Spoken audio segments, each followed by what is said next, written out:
Do you believe in love at first sight? That unforgettable feeling. Just thinking of Arrow could reinvigorate him. But now it torments him. Arrow is so mysterious. He looks exactly the same as 8 years ago. Even he, as the Emperor, can't reach him. However, Arrow's playfulness, his beauty, even his everything, undoubtedly makes Zhao more certain that he is his one true love. It was because of that chance encounter in childhood that made the newly enthroned Emperor obsessed with the immortal shaman. When they meet again, can the young and vigorous new Emperor capture Arrow's heart? A wonderful fantasy love story is about to unfold. It was already time for people to sleep, but unexpectedly, a young girl appeared. She sensed the scent from heaven and earth, muttering softly, Taishan Taixing, ever-changing. A drop of spring water appeared at the well on the ground, exuding a sweet scent that intoxicated him. Countless drops of spring water also seemed thirsty, surrounding him, waiting for the opportunity to strike. The spring waters suddenly swarmed in, shouting that such a sweet delicacy is the pure blood of a spirit. Arrow, surrounded in the middle, showed no signs of fear. Even when they wanted to eat him, he could still leisurely open his eyes. Suddenly, he extended 2 fingers, shouting, "Exorcise evil, bind demons, protect life and body." Under the mirror of wisdom, mind at peace, 3 souls eternal, unbroken and clear, as urgent as the law commands. The spring waters surrounding him were suddenly absorbed by a powerful energy, drop by drop. When all the gushing spring water had dissipated, the well returned to its usual state. Arrow secretly sighed in relief, gently wiping the sweat from his brow. Hearing that the master of the house was seeking an audience, the Emperor, who had been waiting for a long time, directly granted it. The beautiful one walked forward gently, bowing respectfully. "Shaman Arrow pays respects to your majesty." The Emperor stood with his hands behind his back, nodding silently. "Rise. Have the impure things been removed?" Arrow rose after being told to, but he dared not look at the Emperor directly. He could only faintly respond, "Yes." The Emperor clearly didn't understand his behavior. "Then convey my greetings to the national preceptor." Arrow lowered his eyes and nodded. Just as he was about to take his leave, he heard a loud command to wait. In the blink of an eye, the Emperor came before him, staring at him with a gaze filled with intense emotion. "Arrow, we've been apart for 8 years. Don't you have anything to say to me?" Arrow's mind went blank immediately. His eyes suddenly became cross-eyed with fright. A moment later, he bravely raised his head and asked the Emperor with great confusion, "Who are you?" The Emperor was left speechless. His handsome face instantly showed a youthful dissatisfaction. Then, with an expression unbecoming of an emperor, he frowned deeply and shouted, "I am Zhao, the master of the house." Arrow suddenly remembered, repeating Zhao's name softly. It was that little boy from his memory, in tattered clothes but with a determined expression. At that time, he quickly caught his attention, so he approached and asked, "Little boy, what's your name?" The boy stated directly, "Mother said there are many bad people in this palace. I won't easily tell you my name. At least you should tell me your name first." The child from his youth and the Emperor merged, seeming to call Arrow's name together. Arrow suddenly awoke from his memories, his gaze fixed directly on the Emperor before him. Then he lightly acknowledged, "I remember now. You're Zhao." He somewhat unconventionally reached out his hand, stood on tiptoes, and patted Zhao's hair. Under Emperor Zhao's gloomy expression, he smiled with picturesque eyes and sighed, "You've grown up." At this moment, the other's large hand suddenly grabbed his wrist. An exasperated Zhao complained irritably, "I'm no longer the child who barely reached your chest. Yet you haven't grown taller at all, and your chest is still so small." Emperor Zhao muttered with a red face. Feeling insulted, Arrow instantly broke free from his grip. Zhao coughed lightly, somewhat uncomfortable. "I should have known you're not an ordinary person. The forbidden areas of the palace back then were not places an ordinary woman could enter. Are you the Du family's foresight, or a demon that brings calamity?" But before he could answer, Zhao turned his head and snorted coldly. "It doesn't matter what you are." He stared intently at the woman and stated directly, "I just want to ask you one more time. Are you willing to be my empress?" Zhao, abandoning his usual authority, earnestly pleaded like a young man. Meanwhile, outside the crystal tower, swallows were circling and flying in the sky. A silver-haired man sat upright, seemingly sensing something as he opened his blue eyes. A young servant suddenly came forward, bowing respectfully, and then softly called, "Master, you're awake." The silver-haired man was silent for a few seconds. "What time is it now? Has Arrow not returned?" The servant nodded. "Miss Arrow, as instructed by Master, cleared the impurities in the West Garden last night. This morning, Miss Arrow went to report to His Majesty, who then sent her elsewhere. Zhuan Lian is reading to the Emperor about tomorrow's court meeting regarding the Ministry of Revenue's budget adjustments, implementing new orders, either canceling or compensating." These words drifted into the Emperor's ears and out of his right ear, until the other kept calling "Your Majesty." The Emperor, lost in his own world, Zhao finally came to his senses. He nodded in front of Zhuan Lian. "That's correct, regarding the new order for the Ministry of Revenue."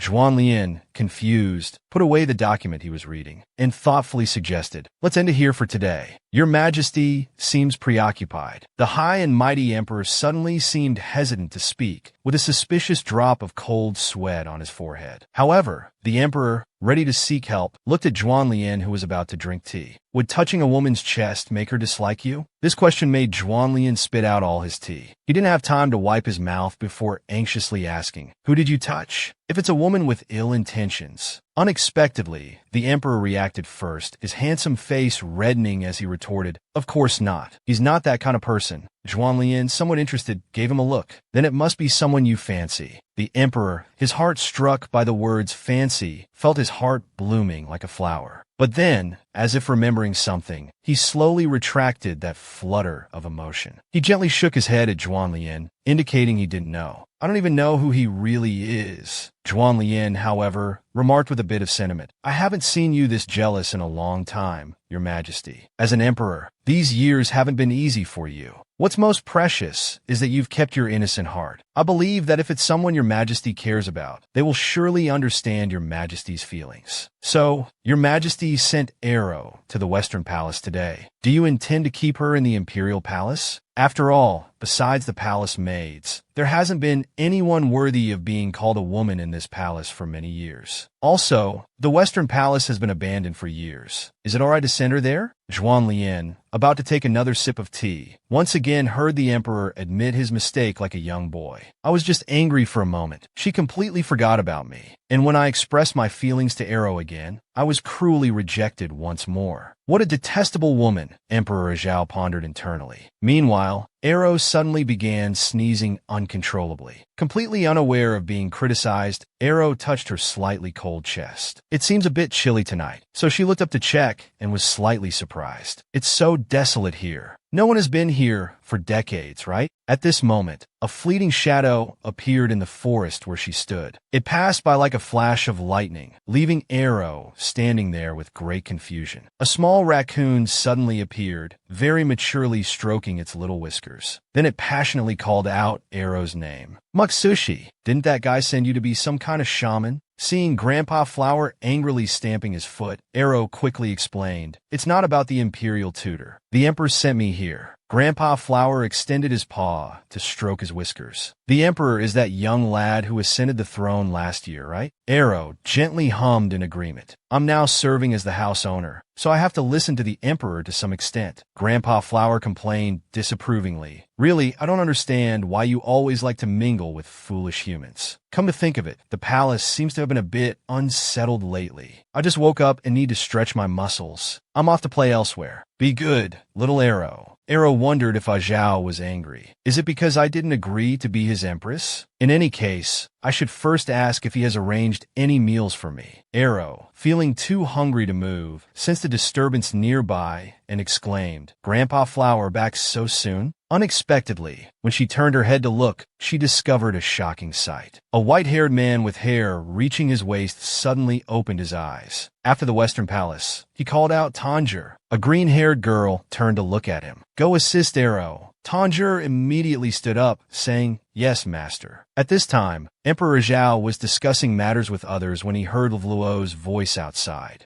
"Your Majesty, please allow this servant to go to the Western Palace." So, the Emperor asked why the immortal child was going there late at night. The immortal child explained, "Master says there seems to be an unusual aura at the Western Palace. He asked me to go assist Miss Arrow." Hearing this name, the Emperor instantly lost his composure. Unusual aura? I just casually mentioned the Western Palace and sent her there. How could something unusual suddenly appear? Thinking of this, he hurriedly asked what kind of unusual aura it was. But the immortal child said he didn't know, fearing that Miss Arrow might not be skilled in dealing with it. Zhuan Lian, standing nearby, saw the emperor take out his robe. He quickly called out, "Your Majesty." The emperor glanced at the immortal child and said, "Let's go. We'll also head to the Western Palace." Then he brought the imperial guards and issued an order to search for Arrow's whereabouts with all their might. The immortal child led the emperor to the entrance of the Western Palace. Miss Arrow disappeared here. After hearing this, the emperor looked at the building before him. This is the entrance to the Western Palace. At this moment, the immortal child stepped forward. "Please, Your Majesty, and the soldiers search this area. I will go deeper to investigate alone." The emperor looked at the scene before him. That fool! Could she really have stayed here stupidly for a whole day? But she's not an ordinary person. She should be fine, right? Suddenly, a noise came from another direction. A soldier immediately reported to him. As he turned around, he saw a shadow flash by quickly. He frowned and asked, "What happened?" The next second, the emperor noticed something strange before him. A young woman appeared in front of him. Descending from the sky, she approached him. It was the missing Arrow. At this moment, Arrow was unusually tender. "Your Majesty, you've finally come to find me." Looking at the thing before him, the emperor's face reddened. He instantly realized something was wrong. This is not Arrow. Thinking this, he immediately dodged, causing her to miss. The emperor looked at the figure before him. "You're not Arrow. If you're not Arrow, who are you?" The woman turned around upon hearing this. Her pupils were deep purple. "I thought Your Majesty always liked these fresh young women." Then she chuckled. "See? They're not as good as me." Seeing this scene, the emperor's eyes widened instantly, revealing a shocked expression. Behind Arrow, a woman in white suddenly appeared, slowly separating from her body. Looking at the unconscious Arrow, the emperor hurriedly called out her name. As this woman left, Arrow's body slowly fell down. Looking beside Arrow, the woman's figure was gone. He thought, has she disappeared? Just then, a voice suddenly sounded beside him. "Is Your Majesty looking for me?" Hearing this, the emperor immediately looked up. Just as he was about to speak, he found that his body couldn't move. The woman continued speaking to him. "I knew Your Majesty still cared about me." After saying this, she reached out and hugged him. At this moment, the emperor showed a pained expression and let out a painful groan. This is a spirit body.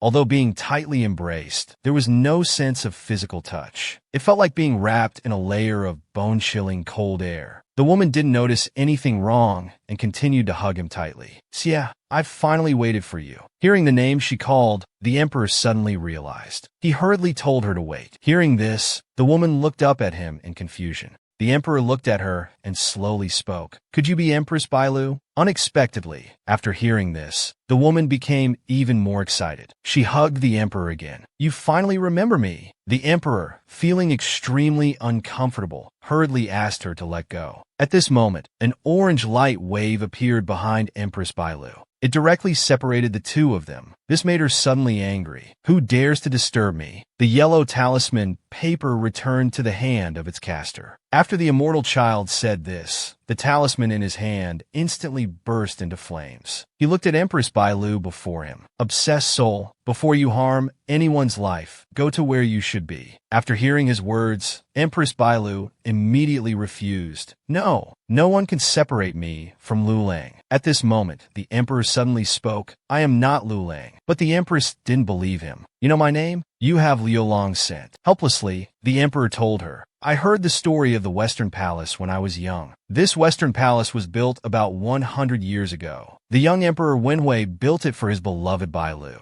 But shortly after its construction, Empress Bailu suddenly fell out of favor. In the end, she died of depression." Hearing his words, Empress Bailu's expression turned melancholic. The emperor continued, "If I'm not mistaken, the Luling you speak of is my great-grandfather, the late Emperor Wenhui." Empress Bailu repeated this title shocked. "Luling, he's already gone." Realizing this, she shed tears of resentment. "Then what have I been waiting here for? I just wanted to see Luling." The emperor, seeing her like this, could only remain silent. The immortal child slowly approached. "You have no more attachments in the mortal world. Go to the underworld in peace." Empress Bailu asked him, "If I go there, will I be able to see Luling?" The emperor told her, "Not just my great-grandfather, but perhaps you'll meet all the great-grandmothers too." During Emperor Wenwei's reign, there were 4 empresses and many concubines. At 70, he even took a 17-year-old beauty. Hearing this, Empress Bailu cursed, "Little hussy." The emperor then told her, "However, only your name and this desolate western palace have been passed down to this day." The immortal child had already begun chanting the reincarnation spell. "Heaven and earth are impartial, the gods witness. Sunken soul to be reborn, 3 paths of suffering listen." Empress Bailu wore a sorrowful expression. How could I not know the fickleness of emperors? Once great favor, now only this lonely palace remains. The emperor watched her fading figure, thinking, this time she's truly disappeared, right? Suddenly, Arrow, leaning against the wall, let out a painful groan. Seeing her wake up, the emperor immediately called her name. He then walked to her and carefully examined her. "Are you all right?" But the person in his arms fell asleep again. He touched her skin, thinking, warm and soft body, just like an ordinary person. The immortal child told him, "Miss Arrow will be fine after a short rest. It seems she's not skilled in guiding souls, so Master sent me to assist. Now that the anomaly is gone, I must return to report. The soldiers are unharmed and will wake up soon." The emperor turned to him and expressed gratitude. "Thank you to the imperial advisor and the immortal child. I will personally escort Arrow back." After a while, Arrow woke from her sleep, slowly opening her eyes. Seeing her awake, the emperor hurriedly asked how she was feeling, but Arrow just stared at him blankly. "Who are you?" Hearing this question again, the emperor's face darkened. Before he could get angry, Arrow's stomach suddenly growled. She touched her flat stomach. "I'm so hungry. I really want to eat meat buns." The emperor recalled his childhood when Arrow would give him steaming hot buns and offer guidance. After taking her bun, he told Arrow his name. "My name is Zhao." That day, he looked at her with a blushing face. "Arrow, will you be my empress?" But Arrow told him to wait until he was an adult to discuss this matter. The memory faded. He looked at the person who had fallen asleep in his arms again, feeling a surge of resentment. Finally, he couldn't help but reach out and tap her head, calling her an idiot. Then he suddenly picked her up. "I am Zhao. Remember, I am Zhao." Hearing his name, Arrow finally remembered. "Oh, Zhao has grown so tall." The emperor lowered his head. "Yes, Zhao has grown up. I am now the ruler of a country." Saying this, he thought of the tragic Empress Bailu. Emperors are fickle, but how could I be an ordinary emperor? Then he carried Arrow out of the hall. "Let's go. I'll take you to eat buns." Aloud, "Your Majesty," echoed through Zhao's chambers. It was King Kong. Seeing Uncle King Kang's figure, he felt surprised. He hurriedly asked, "What brings Uncle King here?" Uncle King Kong played mysterious, toying with his fan. "I heard Your Majesty has found love. This morning, Your Majesty returned to the palace carrying a woman." Uncle King Kong was very gossipy. He was stunned. Uncle King's news is truly well-informed. Uncle King Kong smiled shyly. "Your Majesty, this is all I have left to think about." Knowing he couldn't hide it, he came clean. "She is the owner of the glass tower. Don't speak nonsense." Uncle King Kong didn't seem to care. Owner or not, she can still be a consort. He turned away, avoiding the topic. "I never force anyone."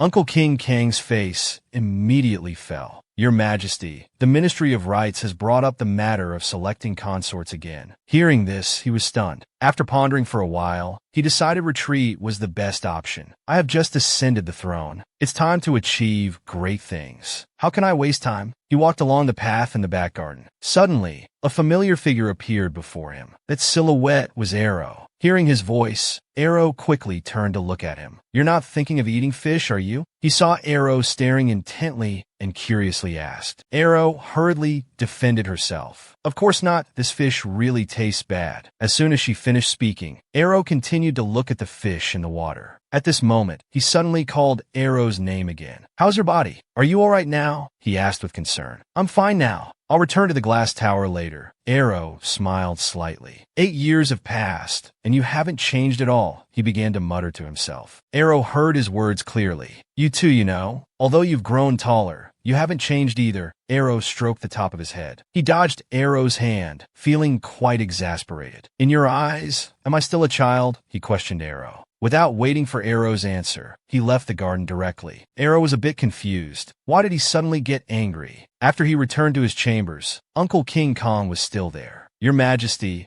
I heard that girl has already left, Uncle King Kong whispered in his ear. Seeing him remain silent, Uncle King Kong assumed he was in a bad mood. Your Majesty, forgive my directness, but about that incident years ago, Uncle King Kong cautiously brought up the old matter. He suddenly turned his head and stared at Uncle King Kong. That old matter was truly difficult for him to let go. But the past is like smoke, and he was no longer the child from back then. Before Uncle King Kong could finish speaking, he turned to leave again. This time, it's up to you. Hearing his words, Uncle King Kong wept with joy. Thank you, Your Majesty. Uncle King Kong's face finally broke into a smile. A month later, the candidates for imperial consorts arrived at the palace. They competed fiercely with their beauty. Each was determined to outshine the others to win. Seeing this scene, Uncle King Kong couldn't help but shed tears of emotion. Meanwhile, he was standing at the spot where Arrow used to watch fish, lost in thought. He looked around, as if waiting for someone. Suddenly, a melodious flute sound came from the far side of the lake. A candidate was sitting by the lake playing a long flute. Suddenly, he sensed someone approaching. He quickly pretended to fall, intending to feign injury to the person behind him. But Yang Zheng, who had arrived, mistook him for an assassin. With one swift move, he pinned him firmly to the ground. I'm a candidate from Xiefang Palace. Hearing this, Yang Zheng finally released his grip. Watching this scene, he felt a headache coming on, as this was already the fourth incident. He called Yang Zheng aside, leaving behind the helpless Pei Junyan. He seemed to think of something and turned back to look at him. Why are you dressed like this? He asked curiously. He sat dumbfounded on the ground, looking at them. He returned the gaze. Pei Wanyan also looked confused. Yang Zheng remained expressionless. It's truly a great fortune to meet three such unattainable dignitaries, he said, tears in his eyes. Pei Wanyan was also very curious. Why are you dressed like this? He looked at him cautiously. Your Majesty, please don't blame me. I heard that Your Majesty doesn't like women and prefers men, he stammered. His face immediately darkened, so he was trying to take an unconventional approach to attract his attention. Enraged, he directly called for guards to drag him away. The atmosphere suddenly became extremely awkward. He asked Pei Wanyan, what does unattainable mean? Pei Wanyan broke out in a cold sweat. These are just rumors in the city. Yang Zheng held up 4 fingers. Rumor has it that your 4 Fianca copyrightees have also died. After hearing their words, his heart was filled with mixed emotions. It seems I'm really disliked, he said, and turned to leave. Pei Jinyan hurriedly chased after him. Your Majesty, you've misunderstood your subject. Unexpectedly, he suddenly burst into laughter. Seeing his reaction, Pei Wanyan and Yang Zheng were both speechless. It seems Uncle King has gone to great lengths for me. He suddenly understood. Although unattainable, there were still people willing to try. He finally made up his mind. Let's go. There are still unfinished matters. He walked towards the distance. At this time, Arrow was thinking about eating the tribute fruit in his hand. Late at night, the candidates were discussing the day's events. Gu Biyun, listening to the discussions of the candidates around her, also wondered what kind of candidate His Majesty would like. The wealthy and generous Peng Baozhu sent palace maids to fetch pastries from the imperial kitchen. Seeing the other candidates around, she invited everyone to taste them together. Gu Biyun strongly disapproved of her behavior. The atmosphere between the two instantly became tense. At this moment, he suddenly mentioned that he had a past connection with His Majesty. Hearing this, the other candidates were stunned. In his memory, His Majesty was still a crown prince. He,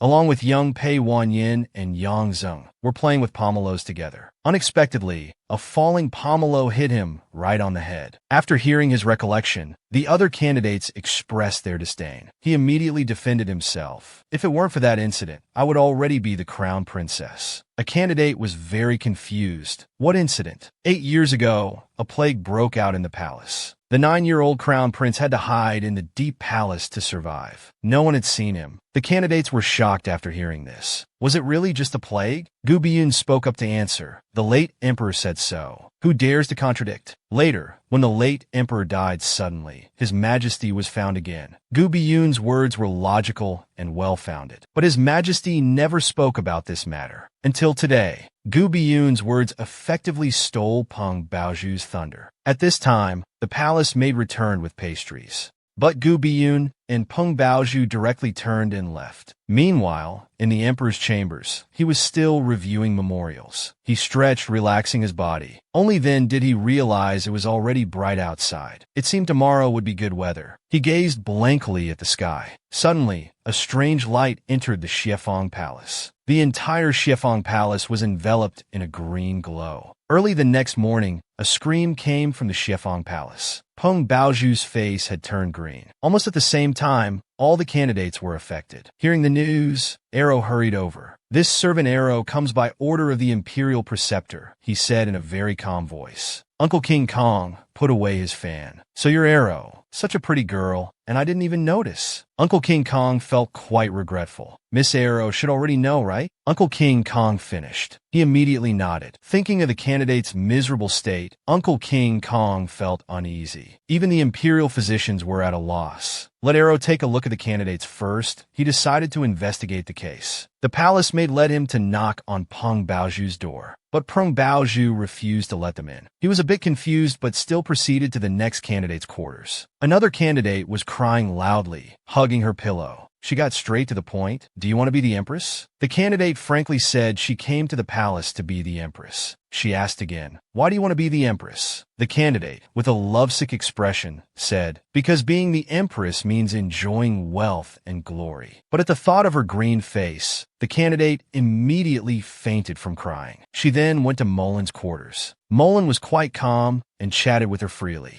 Molin had no hopes of becoming empress. She was content with being a concubine. After a brief understanding, she got up to leave. Gu Biyun was very shocked to see her arrival. "You look like you're not even 16 yet." Gu Biyun's words were full of disrespect. She didn't answer, but instead carefully examined Gu Biyun's face. Gu Biyun thought this was His Majesty's test, a conspiracy. Could His Majesty really have some palace secrets unknown to others? Thinking of this, Gu Biyun became extremely scared. She watched the muttering Gu Biyun leave. Suddenly Gu Biyun stopped. "We Gu family women will never admit defeat." This unexpected statement left her stunned. Peng Baozhu, hiding in the corner, laughed out loud. In an instant, the battle between the two women began again. After understanding the situation, she stood in the garden, watching the swimming fish. She took a deep breath of fresh air. Unexpectedly, the persistent Peng Baozhu came looking for her. Looking at her face without makeup, Peng Baozhu felt a sense of crisis. It turned out Peng Baozhu mistakenly thought she was here to test their attitudes. But she asked Peng Baozhu why she wanted to be the empress. Peng Baozhu laughed loudly. "I'm here to continue a past relationship. The position of empress belongs to me alone." Thinking of this, Peng Baozhu became shy. She also got her answer. Thinking of today's findings, in 3 days she would be able to catch the real culprit. The next day, the palace maid once again knocked on Peng Baozhu's door. But there was no response from inside. Peng Baozhu inside had already died. Gu Biyun, with her green face, was extremely surprised, repeatedly saying "died once." Tears of disbelief welled up in her eyes. How could Peng Baozhu have died? Uncle King Kong bowed apologetically, closing his eyes and shouting solemnly, "Your Majesty, such a thing has happened. It's my failure in handling matters." Emperor Ajao turned his head thoughtfully. His whole body had turned green. "You're saying the cause of death is evil, which will spread throughout the body?" Uncle King Kong said directly, "It's this subject's guess." After all, the candidate's faces turning green was already mysterious. Hearing that the helpless girl was investigating this matter, Ajao's heart suddenly tightened. But he still told his uncle to rise. "This matter is not your fault. The candidate who died suddenly is Peng Gong's granddaughter. Don't spread the news for now.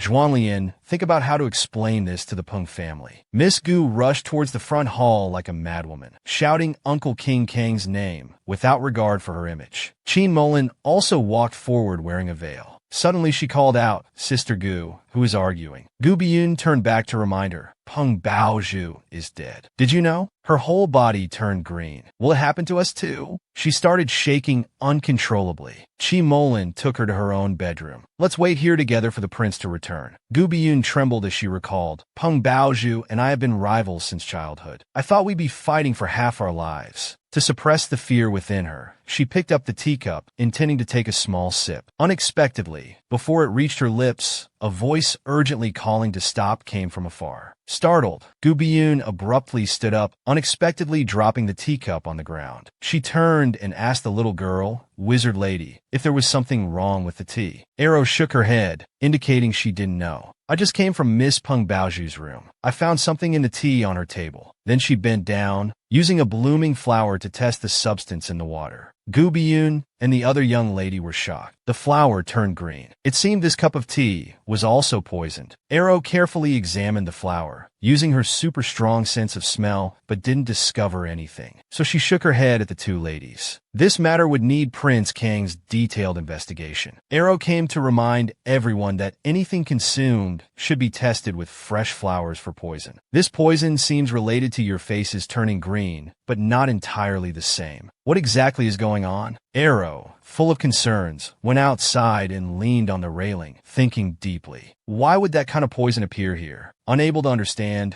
she thought about asking the Imperial Tutor. But the Imperial Tutor would surely tell her to think it through herself. She suddenly heard a sound behind her. As she turned to look, that figure rushed over directly and immediately covered her mouth. It turned out this shadowy figure was the Emperor. Zhao scolded Arrow in a low voice. "Fool, don't make a sound." Zhao carefully informed little Arrow, "Don't let anyone discover I'm here." With her mouth covered, little Arrow nodded slightly, making two muffled sounds to indicate she understood and would be quieter. Zhao mentally called her a fool again, then turned to ask, "I heard from Uncle that a strange poison was discovered. Is it dangerous?" Arrow raised her hand to indicate it wasn't serious. "I've warned everyone to test for poison before eating anything." But Zhao retorted, "You love eating so much, you should be extra careful." Arrow blinked her big eyes. "Are you worried about me? Did you sneak out specially to warn me?" The stubborn Zhao said, "I just came to see how many beauties are in the palace. I just happened to see the house owner here." Unexpectedly, Arrow's mood suddenly became gloomy. "Zhao, will you make them your empresses?" Surprised by this question, Zhao looked at her with confusion. Seeing Arrow's downcast mood, he instantly became worried. So he tenderly caressed Arrow's cheek, asking, "What's with that expression?" Arrow stammered as she told Zhao, "They don't like you." Zhao shuddered. All his sharpness instantly retracted. Establishing a harem is a means for court officials and soldiers to check and balance with me. It's just an emperor's duty. As he stroked Arrow's cheek, he thought, such smooth skin. Arrow unknowingly looked up from his embrace. She shouted forcefully, "This isn't right." Zhao couldn't help but lean in, gently inhaling her faint fragrance. Sensing she was a woman who made him flustered, he irritably asked back, "What about you? Didn't you reject me?" Arrow, of course, didn't know what kind of emotion she was feeling. But Arrow felt a bit sorry for Zhao. Zhao's heart suddenly began to beat wildly. Unable to resist, he directly leaned down to kiss this woman. After the kiss, his excited heart couldn't calm down. He caressed Arrow's cheek, wanting to kiss her again. Then he sighed inwardly.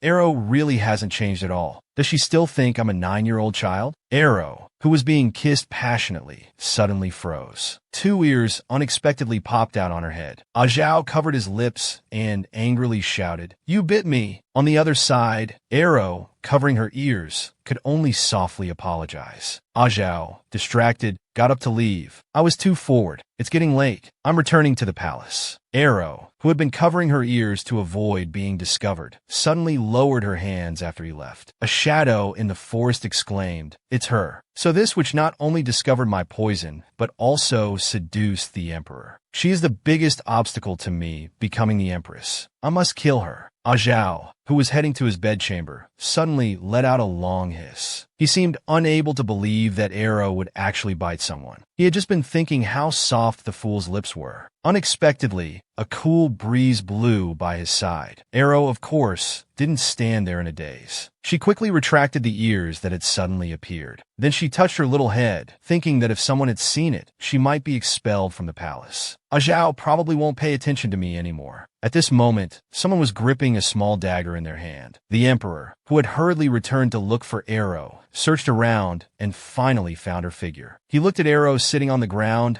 and couldn't help but think to himself, "She's daydreaming again, as expected." Before he could call out Arrow's name, he saw a dark figure with a dagger quietly attacking Arrow from behind. In the urgency of the moment, the emperor shouted, "Arrow!" instantly snapping the daydreaming arrow back to reality. As she hurriedly turned her head, she instantly dodged the sneak attack with her agile body. But the evasive movement was too hasty, causing her to fall on her bottom. The confused arrow endured the pain and cautiously opened her eyes to check. Unexpectedly, the person who attacked her was Miss Chi Molin, the one who wasn't interested in the Emperor. Zhao reached out his hand without hesitation, gesturing for Arrow to stand up using his arm. Chi Molin's eyes suddenly lit up. The yellow clothes belonged to someone not yet 20 years old. It was the Emperor. He embraced Arrow and angrily questioned, "Who are you? Why are you trying to assassinate Arrow?" Chi Molin immediately fell to her knees with a thud. She kowtowed 3 times to the Emperor, saying, "Candidate Chi Molin greets your majesty." Molin was just trying to play with the wizard lady. Clearly, the Emperor didn't believe this explanation. Holding a weapon, sneaking around, what more excuses do you have? Chi Molin knelt on the ground with her head lowered. Hearing this, she stammered, not knowing how to explain. Arrow, who was hiding behind the Emperor, suddenly appeared, very curious about this Miss Chi Molin. Although the Emperor didn't understand her intention, he didn't stop her from suddenly walking forward. She approached Chi Molin and sniffed, causing the other to question confusedly. "House owner." Unexpectedly, Arrow blurted out, "Miss Chi Molin, it stinks." She slowly straightened up. "This stench is hidden on your body, isn't it? The poison you used to kill Miss Peng Baozhu and attempt to kill Miss Gu Biyun." He remembered their contempt, angrily cursing where this stinking bumpkin came from. She was also a candidate. Not knowing what she was thinking, Arrow, out of kindness, called out Miss Chi Molin a few more times. Unexpectedly, Chi Molin suddenly spoke up. "Molin comes from the Qin family of Yulong. My family was once a noble clan. I was also raised like a delicate flower. Why should I bow down to them?" Clearly not interested in this, Arrow directly asked about the internal poison. "How did you obtain it?" Chi Molin revealed a sinister look, exclaiming that this must be fate. For some unknown reason, overnight, the faces of all the candidates turned green. Everyone said it was the work of evil spirits. I suddenly remembered that on my way to Huangdu, a small peddler gave me a bottle of medicine. Arrow instantly became alert. It was actually a peddler? A few drops can be fatal, turning the whole body green after death. What a coincidence. Chi Molin suddenly chuckled sinisterly. Since everyone believes in the evil spirit theory, no one would suspect that I poisoned them. He slowly supported himself with his hand, gripping the dagger and starting to tremble uncontrollably. His green face frowned fiercely. The hidden determination was to eliminate all obstacles. So he gripped the dagger tightly again without showing any emotion. Then like a madman, he raised the dagger high. It seemed that if he could just stab down, he could become the Empress. At the critical moment, the Emperor suddenly drew his sword. Then, shielding Arrow in his arms, he directly swung the long sword in his hand. Chi Molin stared in horror, looking up at the owner of the long sword. Then she suddenly lowered her head, smoothed her hair by her ears, and slowly called out, "Your Majesty." The Emperor looked at her expressionlessly. "Your soul is already unbearably foul, yet you still dream of being my consort." Hearing these words, she finally couldn't bear it. Her eyes welled up with tears, and she began to cry bitterly. Meanwhile, a man wearing a straw hat, watching the events unfold below, let out a sigh. "It's over just like that? I thought it would provide more entertainment." "How boring," he said afterwards. He picked up his phone and spoke to the charm hanging on it. "What did you say, Little Thunder, about something interesting?"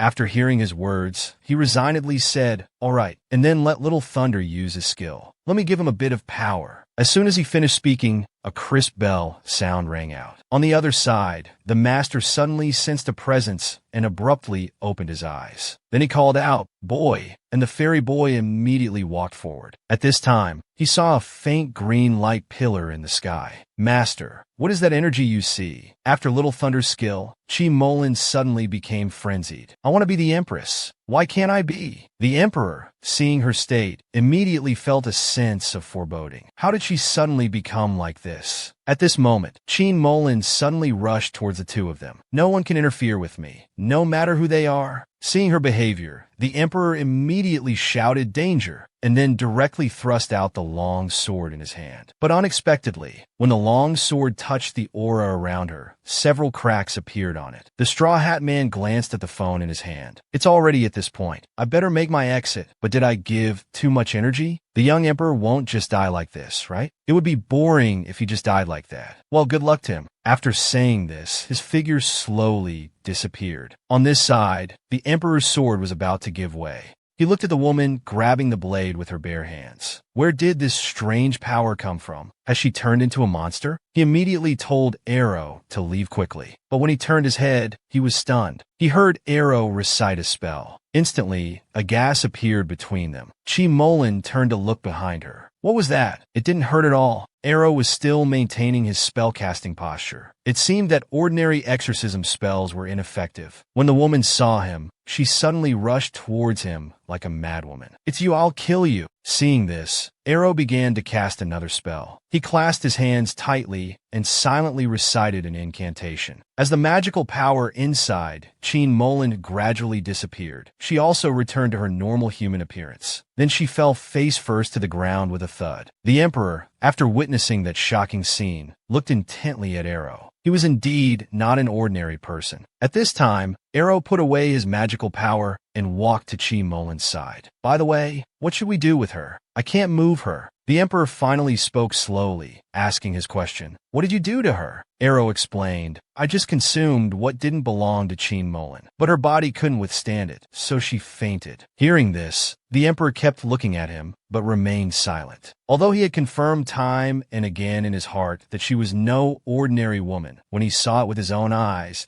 it was as if something suddenly sank to the bottom. He told Arrow, "The commotion just now was not small. Someone will come soon. I'm returning to the palace." After saying this, he turned and left. Arrow watched his retreating figure and hurriedly called out, "Zhao, wait for me." But before he could finish, he suddenly felt something strange in his abdomen, making him want to vomit. The Emperor, who had just left, heard the sound and immediately turned his head with concern. Seeing him covering his mouth tightly and making retching sounds, he hurriedly asked what was wrong. Arrow in front of him slowly spoke, "Why can't I be the Empress? I'm not resigned to this." The Emperor stood opposite, listening to his self-muttering voice, somewhat uncertain, calling out his name. The next second, Arrow swallowed hard. The green light around his body dissipated, and he returned to his original appearance. But after the recent suppression, his strength was somewhat depleted. His body became unsteady, and then he fell to the ground. Seeing this, the Emperor was about to reach out to support him, but then stopped in his tracks. He was not an ordinary person. Thinking of this, he clenched his fist and slowly withdrew it. In the end, it was just his own wishful thinking, so he could only stand there and ask if he was all right. After hearing Arrow's voice, he finally felt relieved. Arrow explained to him, "The power I just consumed contains some of Miss Chi Molin's emotions. Extreme hatred, resentment, and sadness. So much sadness. He was affected by these sad emotions, tears streaming down his face. Arrow could consume many powers, but emotions were particularly hard to swallow. Hearing these words, the Emperor suddenly walked towards him and then reached out to grasp his chin. Before Arrow could react, he leaned down towards him and kissed him. While being kissed by the Emperor, Arrow couldn't help but laugh. He placed his hand on top of his head, then slapped it down with a paw sound. After the kiss, they looked into each other's eyes. The Emperor called her name. Then he looked at her with concern. "Does this also make you uncomfortable? If so, I won't wait for him." After saying this, Arrow suddenly kissed him on the lips and said, "Delicious." Hearing this, the Emperor's face instantly turned red. Then he held her tightly in his arms. Arrow was held too tightly and could hardly breathe, so she began to struggle to get away. At this moment, two people approached from behind. The fairy boy saw this scene and pretended to cough. Hearing the sound, Arrow immediately poked her head out to look. It was Tong Tong and the Imperial Preceptor. The Imperial Preceptor was looking up at the roof over there. Seeing the two people with their backs to her, Arrow couldn't help but ask the Imperial Preceptor, "What are you looking at?" The Imperial Preceptor didn't answer her question, only muttering to himself, "Indeed, it has already left." Hearing his words, Arrow looked confused. At this time, a voice came from the other side. "Your Highness, there are people over there." When that prince arrived with a group of guards and saw the Emperor standing there, he froze on the spot. "Your Majesty, why are you here? And Miss Wuju too." Hearing his words, the Emperor closed his eyes and didn't answer him. Then he looked to the other side again. It was the little fairy boy and the Imperial Preceptor. He was surprised. The Imperial Preceptor had actually left the tower. The Emperor then looked at the woman behind him. "She's the culprit. Have someone take her away." Seeing this, the imperial preceptor was about to leave. The emperor immediately spoke up. "Imperial preceptor, please stay. I request a word with you." So the two of them came to a big tree. The prince looked at the imperial preceptor's appearance and couldn't help but blush. The imperial preceptor is truly an extraordinary immortal. What a pity he's a man. After hearing the emperor's words, the imperial preceptor only said one sentence. "The emperor's will is heaven's will. I moo. Obey the command." The soldiers carried away the unconscious Qin Molan. The prince's tone was full of surprise. "I didn't expect Qin Molan to be the murderer who poisoned people." "Miss Wuju, what's the deal with the candidates' faces turning green?" Hearing his question, Arrow looked away. "About that, we'll know tomorrow night." The next night, a green light suddenly flashed across the sky. Then it fell on a rooftop. The emperor and the prince watched in surprise as Arrow communicated with a 9-segmented wolf. Suddenly, Grandpa Hua looked at the emperor and glared at him fiercely. Then, stroking his beard, he said, "Last night when Arrow came to see me, she was covered in his scent." "You rascal." The emperor watched Grandpa Hua leave, thinking, did he just snort at me? At this moment, Arrow opened the cloth bag Grandpa Hua had brought. "The culprit is in this bag." Inside was a small white spirit. "It's called green glass, a type of plant spirit. Don't be fooled by its small size. It has a very bad temper. Long ago, green glass liked to use the juice from its ears to turn people's faces green." Then he picked up the little spirit. "Green glass is very rare now. I wonder where it came from." Suddenly, Arrow put Green Glass's ear in her mouth. Their ears are very sweet, similar to the taste of pears. After biting off its 2 ears, Green Glass became docile. However, the ears would grow back in a few years. At this moment, Green Glass took advantage of Arrow's inattention and quickly ran away. The emperor then looked at Arrow. His expression suddenly changed. "Arrow, your face has turned green." But Arrow didn't care at all. "This green color will fade on its own after 3 days. But eating too much is not good either." Suddenly, the prince came closer. Even with a green little face, the young lady is still very cute. The next day, the faces of the candidates all returned to their normal color. Later, Chi Molan also woke up, but she had become as lifeless as a puppet. The peddler who gave her the medicine was nowhere to be found. After the chaos, the matter of selecting consorts was in a dilemma. The prince, however, persisted. He kept persuading that the selection couldn't be delayed any longer. There were still several groups of candidates waiting to enter the palace. Just then, the fairy boy appeared at the door. "Your Majesty, the fairy boy from the glass tower requests an audience." Seeing the visitor, the emperor finally reacted. He quickly asked the fairy boy to report. "Recently, strange phenomena have occurred in the palace." The imperial preceptor consulted the heavens and gained insight. "The reason for these occurrences is indeed heaven's will. Our emperor should not select consorts within 3 years." Hearing this, the prince was instantly stunned. And so,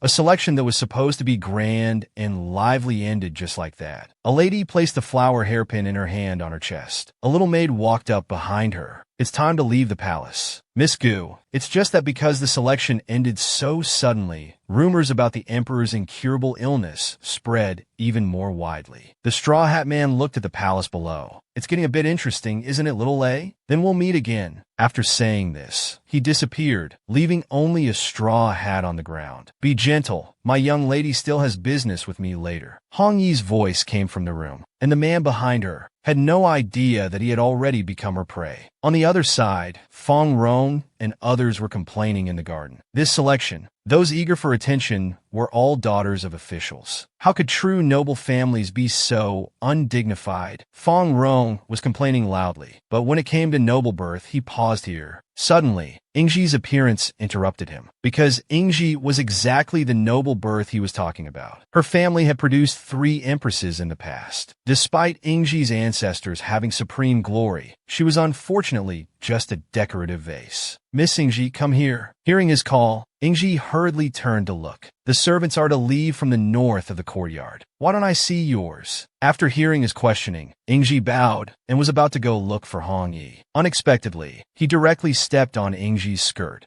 "Look at this young lady from a noble family. Weak and incompetent." He mocked Ingji without restraint. Hong Yi, who was in the midst of lovemaking, heard Ingji's call and hurriedly urged the man behind her to leave. "Young lady, I'm here," she called out to Ingji as she opened the door. Ingji timidly walked over. "Hongi, you're here. They bullied me again. I don't want to attend any tea party anymore." But he didn't even look back, focusing on refining his own technique. And from his mouth, a charm bug crawled out. "Young lady, my charm bug has stopped growing. No matter how I seek pleasure with others, it's of no use. What should I do?" He was very worried. Could it be because of my humble origins? Am I unable to master the charm technique to perfection? It's all my fault. As a young lady, I don't even know the family's secret techniques. Ingji was also very troubled. Seeing Ingji blaming herself so much, he quickly came to comfort her. "Don't be sad. Young lady, I will always be by your side." Hearing this, Ingji was very touched. On the other side in the Imperial Garden, Zhao was practicing martial arts with Yang Jian. Perhaps due to superior skills, or perhaps out of consideration, Yang Jian was defeated in minutes. "Your Majesty is fierce in every move today. Do you want to get serious?" Yang Jian asked seriously. "If you're getting serious, give me the heavy sword. I'm not used to this one."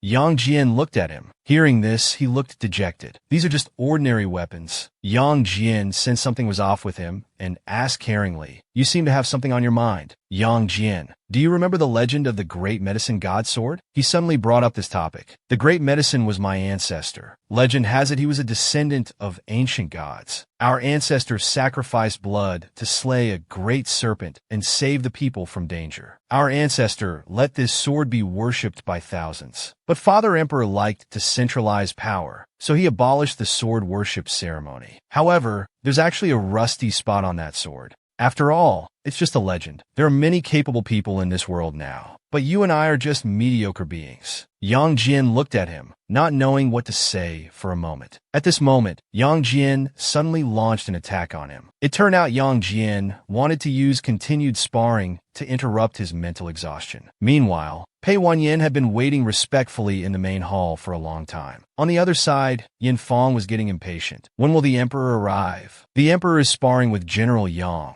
Pei Junyan replied. "Now, even peddlers are discussing state affairs. Yet His Majesty still has time for sparring," Yin Fong sneered sarcastically. "The construction of the late king's mausoleum has been halted for months. Many senior court officials are displeased. Lord Pei, won't you advise His Majesty?" Yin Fong challenged again. Just as the two were about to argue, he appeared in time. Seeing this, Pei Wanyan and Yin Fong immediately performed the courtly salute. The mausoleum was the late emperor's wish. It's extremely luxurious inside. To avoid burdening the people, I'll review the accounts first before deciding. His tone was indisputable. "Your Majesty is truly a blessing for the people. But without the late emperor, how could you show both benevolence and authority?" Yin Fong's words were loaded with meaning. He never imagined that a right chancellor would dare to pressure him like this. Pei Jinyan leaned close to Yang Zeng and whispered, "You finally arrived." Yin Fong came prepared. "You need to think of something quick. The ancestral teachings say that the royal family must protect the people. To consolidate the people's hearts, I've thought of a very important matter." He decided to retreat in order to advance. "What important matter? Please enlighten us, Your Majesty." Yin Fong looked at him coldly. "The sword worship ceremony. The guardian of the divine sword is the brightest star in the world. I've decided to restore the sword worship to continue. Our ancestors will." He announced his decision. Hearing this, Yang Zeng and Pei Wanyan were both nervous for him. Seeing his determination, Yin Fong could only snort coldly. On the other side at the glass tower, the imperial preceptor summoned his young attendant. He ordered the young attendant to prepare things for the divine sword's sacred ceremony. This scene was accidentally overheard by Arrow in the corner. It seemed to be the first time he had heard about the divine sword's sacred ceremony. The sacred ceremony originated from the great medicine royal family, based on the legend of the ancestor slaying the serpent. The emperor worships the sword, and all people celebrate together. In prosperous times, the sacred ceremony became a grand festival. There were competitions both in the palace and among the common people. The young attendant told him that the sacred ceremony is presided over by the imperial preceptor. As a wizard, you also need to attend. So this is the divine sword's sacred ceremony, he realized with sudden understanding. However, come to think of it, the palace used to be lively for a while. He recalled the past grandeur. There would be sword competitions and embroidered ribbons and such, and lots of delicious food. Hearing about the food, he was overjoyed. The young attendant then mentioned the previous emperor's policy. The previous emperor disliked the policy of the founding ancestor, so there hasn't been a sacred ceremony for 30 years. After all, they were just two children. For such an important matter as the sacred ceremony, they ended up discussing food and entertainment. The imperial preceptor was somewhat helpless. At this moment in the palace, Zhao was holding a secret meeting with Yang Zeng and Pei Wanyan, trying to find ways to deal with Yen Fang. Your Majesty, Yen Fang's accounts are very meticulous. We can't find any flaws, Pei Wanyan said worriedly. Recently, spies reported that the depths of Yulin are heavily guarded. We need to put in more effort to investigate. Yang Zeng, what's your opinion? He looked towards Yang Zeng. I need to prepare for the sword competition. Obviously, Yang Zeng was not on the same page as them. The two looked at him with exasperated expressions. That's enough. Leave the sacred ceremony matters to the Ministry of Rites. Let's first discuss the late Emperor's Yulin affair. Pei Wanyan exploded. Forget it. Let's focus on the sword competition first. Without spy reports, we can't move forward anyway. He paused, then looked at the two. Speaking of the sword competition, I wonder if I can participate. He looked hesitant, unsure whether to join or not. Pei Wanyan immediately advised him to give up. Does your Majesty know the schedule for the Emperor's worship? Before the ceremony, you need to fast and purify yourself for 10 days to show sincerity. Hearing this, he was stunned. On the first day of fasting, the area below the city wall was crowded. Countless commoners wanted to catch a glimpse of the current emperor. I am about to go to Qingxin Palace to purify my mind and body, fasting for 10 days, he announced loudly to the people. Pei Wanyan stood behind him. Your Majesty, please rest assured. If there are any important matters, I will report to you. Prince Kong also added, everything has been arranged at Qingxin Palace. Your Majesty can relax with peace of mind. When he turned to look at Prince Kong, he found his face full of malicious smiles. With a shout of "The Emperor departs" echoing through the sky, the Emperor's carriage set off grandly towards Qingxin Palace. At this time, Ingji, who had just finished attending a tea party, happened to pass by the Emperor's carriage. Seeing her constantly looking around, Hongi couldn't help but tease her mistress. Did you see the Emperor? The Emperor is so excellent, but unfortunately surrounded by rumors. Hongi sighed regretfully. She hurriedly defended the Emperor. Nonsense, those are just baseless rumors. Seeing that she was upset, Hongi decided not to discuss this topic further. Fortunately, the Shotao Huayan will be in a few days. She kept comforting herself. Shotao Huayan is a grand event for women across the land. The winner even has a chance to meet the Emperor and attend the sacred ceremony. At this point, Hongi mentioned that the 3 empresses from the Yin family had all won at Shotao Huayan in the past. Hearing the words Empress, his eyes instantly lit up. At this moment, a maid from outside the carriage came to report, Miss, it's not good. Someone is blocking the carriage and causing trouble. Seeing the slender figure in red, the troublemaker immediately started flirting. Little lady, you really came. The troublemaker then took out a handkerchief. I found this. It's yours, isn't it? Where did you find it? He urgently asked the troublemaker. The troublemaker didn't answer, instead demanding 1,000 taels of silver. Who taught you to say this? Can you tell me? He used his charm magic, preparing to extract information about the person behind this. As the charm bugs in his mouth continuously moved in and out, emitting a green light, the troublemaker instantly fainted onto him. In the blink of an eye, the troublemaker confessed everything. The handkerchief was thrown from a carriage. The woman inside told me to wait for you here. That woman said this handkerchief is worth a lot of money. Hearing this, she suddenly smiled. It seems Miss Fangrong is secretly behind this. This is her style of doing things. The now useless troublemaker was roughly pushed aside. Looking at the handkerchief in his hand, he decided it was best to burn it to prevent others from using it. Ingji in the carriage quietly asked him how it was handled. After he said it was fine, he urged the carriage to return quickly. At this time, only Zhao was in Qingxin Palace. Do I really have to fast and purify myself here for 10 days? He looked around in disbelief. Glancing around, he couldn't see even a single palace maid. The hot spring not far away emitted misty vapors, unconsciously drawing him closer. He took off his clothes and sank directly to the bottom of the hot spring, beginning to meditate. In his memory, he became a child again. Because of one sentence from his father, he cried uncontrollably. Suddenly, Arrow's figure appeared in his vision. Thinking of that mysterious and gentle woman, his heart suddenly became chaotic. He suddenly leaped up, surfacing and gasping for fresh air. He shook his head frantically, trying to shake off those romantic thoughts. At this moment, a towel was thoughtfully handed to him. He turned back in disbelief and found that the person behind him was actually Arrow. "Why are you here?" Arrow was very calm. "Prince Kong asked me to come over, because the Emperor picking wood is also part of the ceremony. It requires the ancestral shaman to tear paper." Remembering Uncle Kang's weird smile, he understood in his heart. Sure enough, it was all Uncle Wong's tricks. He irritably took the towel from Arrow's hand. "This bath doesn't need attendants." But the next second, Arrow actually jumped into the hot spring pool as well. "Arrow, what are you doing?" The sudden action left him stunned. Arrow tightly hugged his neck, refusing to get off him.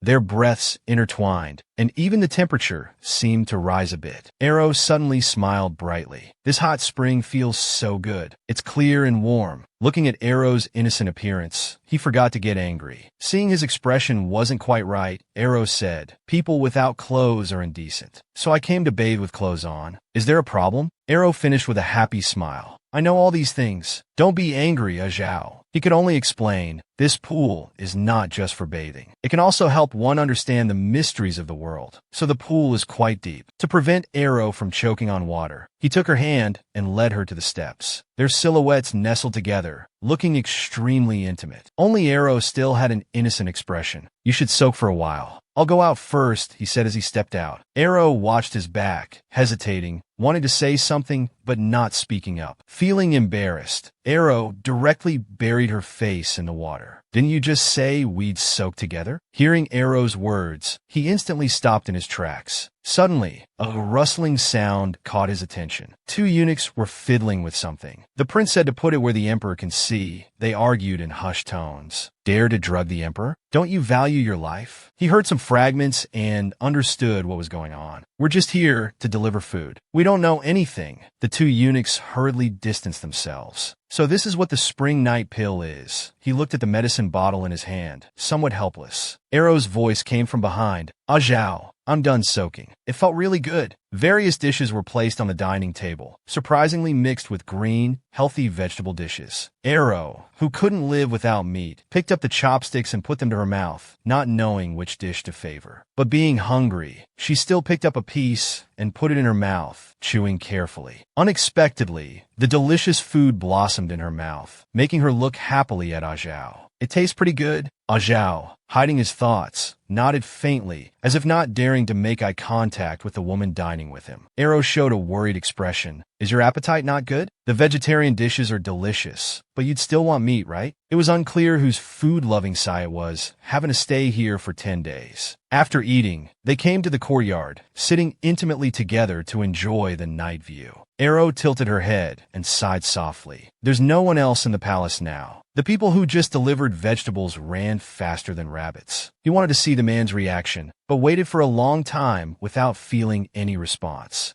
So, the unsatisfied Arrow leaned in to check, getting close to his face and asking curiously, "What are you thinking about?" Zhao, who had been closing his eyes in thought, suddenly opened them. He silently reached out his hand, gently caressing Arrow's soft cheek. Suddenly, he leaned down, forcing Arrow to look up and kissed her passionately. In this secluded corner surrounded by palace walls, there were only the two of them, just like years ago. That dark period when they couldn't see tomorrow had become a utopian fantasy for the two of them. The young Zhao, with a red face, had teased Arrow for being so old, almost old enough to be married off. "I'm 9 years old now. In a few years, I'll be an adult. Just enough time for you to savor." What was once a boy's naive flutter had now turned into a soul-consuming flame. After the kiss, Zhao gently pressed his nose against hers, making the little beauty look into his eyes. "Do you know what I want to do to you? I'm no longer a child. How can you be so unguarded?" Hearing Arrow say he wasn't a bad person, the Emperor instantly laughed. "I'm not a good person." Zhao couldn't control the love pouring out, half closing his eyes to engrave her image in his heart. He lightly sniffed Arrow's skin on one side and asked in a deep voice, "Who are you really? If I take you now, will you never leave again?" The man left a kiss mark on her neck, leaving Arrow completely unsure how to respond. A certain rising emotion intertwined between them. Suddenly, two fluffy ears popped out on Arrow's forehead. His face flushed as he shifted his gaze, silently moving his newly appeared ears. Extremely weak, he reached out with a trembling hand, touching his ears while crying out that he couldn't take it anymore. Zhao, of course, wouldn't allow his resistance, so he directly reached out and grabbed his wrist. Arrow struggled wildly in his arms. In the midst of passion, he suddenly snapped back to his senses. In contrast, Arrow was still trying to break free from his restraint, wanting to use his small hands to cover the suddenly appeared ears. Zhao wouldn't give him this chance. He flipped Arrow over, pinning him down, and reached out to touch his ears. Before he could sincerely marvel at this, Arrow unexpectedly pushed away his shoulders and fled in a panic, worried and scared. At this point, the fully awakened Zhao stood up, wanting to chase after him. But the person who ran out turned into a streak of light. Grandpa Hua didn't understand what was so good about becoming human. The naive Arrow wanted to understand humans better, recalling Grandpa Hua's warning to be careful not to reveal any flaws, the foolish and arrogant humans. Arrow, who most rejected outsiders, felt very confused inside. I still have many delicious foods I haven't tried. I can't fulfill my promise to the Imperial Preceptor now. And I don't want Zhao to hate me either. It turned out he was hiding in a flower bush, crouching there and crying pitifully. Fortunately, Zhao found him in time. Is this your secret? Your ears are very cute. With tears in his eyes, Arrow looked up, pouting and sobbing softly. Zhao gently reached out his hand. Come out. Do you want to hide here forever? Just as Arrow extended his small hand, the man unexpectedly pulled him forcefully, instantly embracing him in his arms. As the Emperor, he began to explain, I lost control earlier. Did I scare you? I've long suspected you weren't an ordinary person. The more I guessed, the more anxious I became. Until I saw your ears just now, I suddenly felt relieved. So this is Arrow. How could I hate you? I'm even a bit happy. Can you tell me all your secrets now? Arrow showed a coquettish expression. I didn't intentionally hide anything from you. I just didn't know how to bring it up. Hearing this, Zhao expressed understanding. I do have many things I want to ask you. Tell me slowly when you're ready to talk. For now, just let me hold you like this. No matter who you are, stay by my side always. Although Arrow didn't understand love, he felt a flutter in his heart at this moment and buried his face in the man's chest. Grandpa Hua rarely showed a troubled expression, sighing repeatedly at the moonlight. So it's human love and desire. Is this what you wanted Arrow to experience? Although Arrow didn't wait for a reply, Grandpa Hua still snorted coldly and vanished in a flash. Zhao was still softly calling Arrow's name. I didn't expect you to enter the glass tower and become a shaman. The previous emperor suddenly passed away, allowing me to enter the palace. Although I was enthroned as emperor, my foundation was still weak. It's good that you didn't enter the palace as a consort. The various forces in the court are deeply entrenched. If I can't remove the old evils and divide them early, how can I protect you, this little spirit with long ears? He secretly pinched Arrow's ears. He lowered his head to ask the beauty in his arms. By the way, what kind of ears are these exactly? A moment later, when he received no answer, he pulled Arrow away.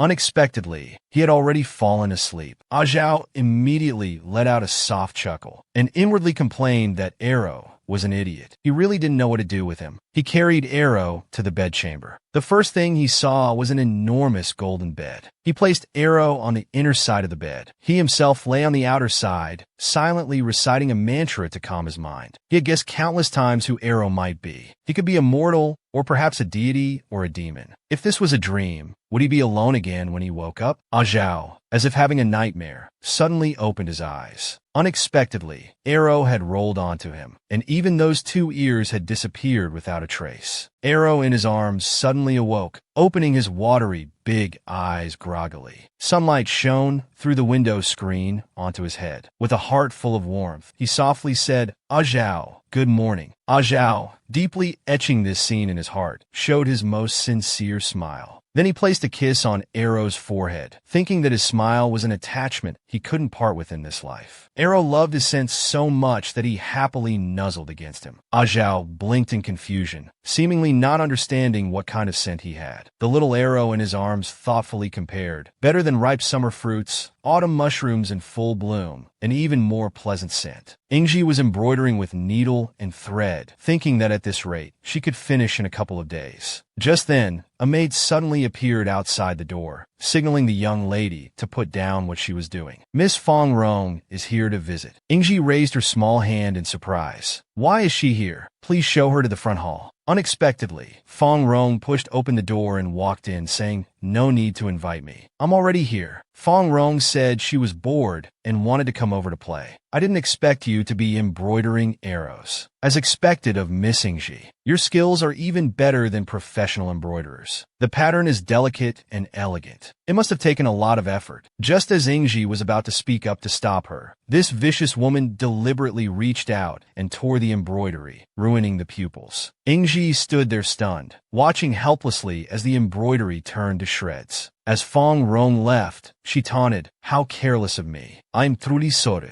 Hong Yi cursed angrily. "That woman is so blatant. She's too arrogant." Ingji asked in confusion, "What should we do? If I start over, it would be too rushed, and I can't calm my mind either." Hong Yi, however, said she had learned to embroider a few stitches. "If you don't mind, young lady, you can take it and continue embroidering." Ingji exclaimed, "Really? It would be great if Hong Yi could help me." Hong Yi grumbled, complaining that the arrogant woman frequently caused trouble for the young lady, annoying like a flea. She feared she might cause trouble even at the Xiutao Huayan. "Shouldn't we teach her a lesson?" In the dead of night, a man in black shouted, "No way! We can't mess with the young lady of that household." Hong Yi's face turned sinister as she said, "Oh, really not possible." Suddenly, she opened her mouth. Inside, a small green ball emitted a fierce hissing sound. The man in black immediately took a deep breath, exclaiming with infatuation, "It smells so good." Hong Yi then moved to their side. Her soft, boneless hand caressed their bodies inch by inch. Sensing that the men in black had fallen for her trap, she then reminded them to obey Hong Yi's every word. Early the next morning, the little maids were chattering. They were discussing the scandal at the Zhuang Guang Marquis mansion. Two servants somehow got evil intentions and snuck into Miss Fong Rong's chamber in the middle of the night. Somehow this matter spread and became known to everyone. It said that Miss Fong Rong is to be sent to a nunnery. In Hong Yi shouted, "Are you done gossiping? The young lady is tired from embroidering. Tell the kitchen to prepare some sweet soup and bring it in." The two little maids caught slacking off panicked. Didi nodded, saying she'd go right away. Ingji, completely unaware of what had happened, was still diligently embroidering the scissors in the sunlight. 5 days later in Changyuan, a man plopped down on the ground with a thud. At this moment, a voice announced, "General Yang Jian wins." Pei Jinyan suddenly walked over. "Yang Jian won again, huh?" Yang Jian, with an expressionless face, said something extremely boring. Pei Jinyan looked helpless. "I said earlier this sword match was just for fun. Who would go for the vital points in one strike like you?" Then he took out a red flower and handed it to him. Yang Zheng held the red flower, looking dazed. "What kind of hidden weapon is this?" Pei Jinyan turned his head and told him to look. Over there, wooden swords were hanging on the tree. There were colorful ribbons on the swords. "Which one do you like best?" He then pinned the red flower to that tree. Yang Zheng walked to the tree and looked. "Aren't these ribbons all the same? Hanging them on swords is just cumbersome." Pei Wanyan explained, "The sword sheaths hanging here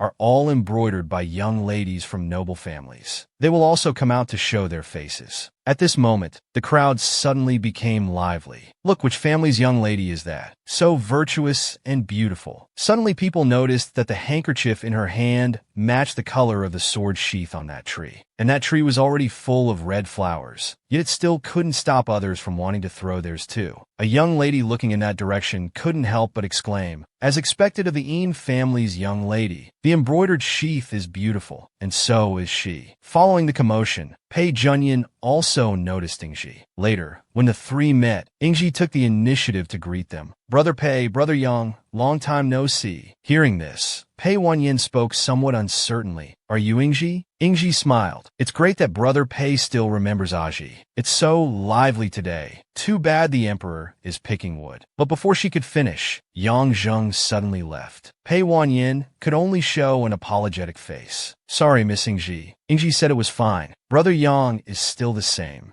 After the two left, Ingji stood behind, watching their backs. At this time, a young lady approached. That General Yang Zeng always looks clueless. His actions are rough and impolite, very unlikable. Then she introduced herself. I'm Lu Xiaoru, the candidate who was kicked out for dressing as a man. Seeing her talking nonstop, Ingji could only look apologetic and say, I need to go back now. We'll talk in detail another time if there's a chance. But on the way back, she got lost. All these trees look the same. Which way should I go? Suddenly, a figure appeared behind her and pointed out a direction. Your tree is over there. Seeing this, she immediately expressed her gratitude. May I ask who you are? The man in red looked at her with smiling eyes. Yin Feng. After hearing this name, Ingji immediately realized, oh, it's the right chancellor. I apologize for my rudeness. At this moment, Yin Feng suddenly took out a red flower. Then he placed it near Ingji's ear. I Yin, hereby congratulate Miss Ingji on winning the Xiutao Huayan. Farewell. After saying this, he turned and left. Ingji watched his back, thinking to herself, I actually met Lord Yin. How does he know me? Meanwhile, Pei Wanyin was educating Yang Zeng. Even if you're too lazy to deal with these things, you should at least greet her. That was Ingji. Do you remember? He recalled their childhood. Back then, you and His Majesty even cut her hair. Yang Zeng, however, expressed that women were too troublesome. Pei Wanyin was speechless. If you're like this, how will you find a wife in the future? Hearing his words, Yang Zeng stopped and said, You haven't found one either, have you? Pei Wanyin was immediately at a loss for words. The next second, Yang Zeng threw away the red flower in his hand. This thing is too troublesome. Lu Xiaoru looked at the red flower on the tree. She was delighted. Finally, there's a flower. Just then, a person suddenly appeared from behind a nearby tree. Lord Yang, Lord Pei, there's a message. Hearing this, both men immediately changed their expressions and looked at him. Looking at the letter in hand, Pei Zhuanyin's face darkened. The spies sent to Yulin have disappeared. At this time, in Qingxin Palace, Arrow was seriously reciting the sacrificial text. After finishing the recitation,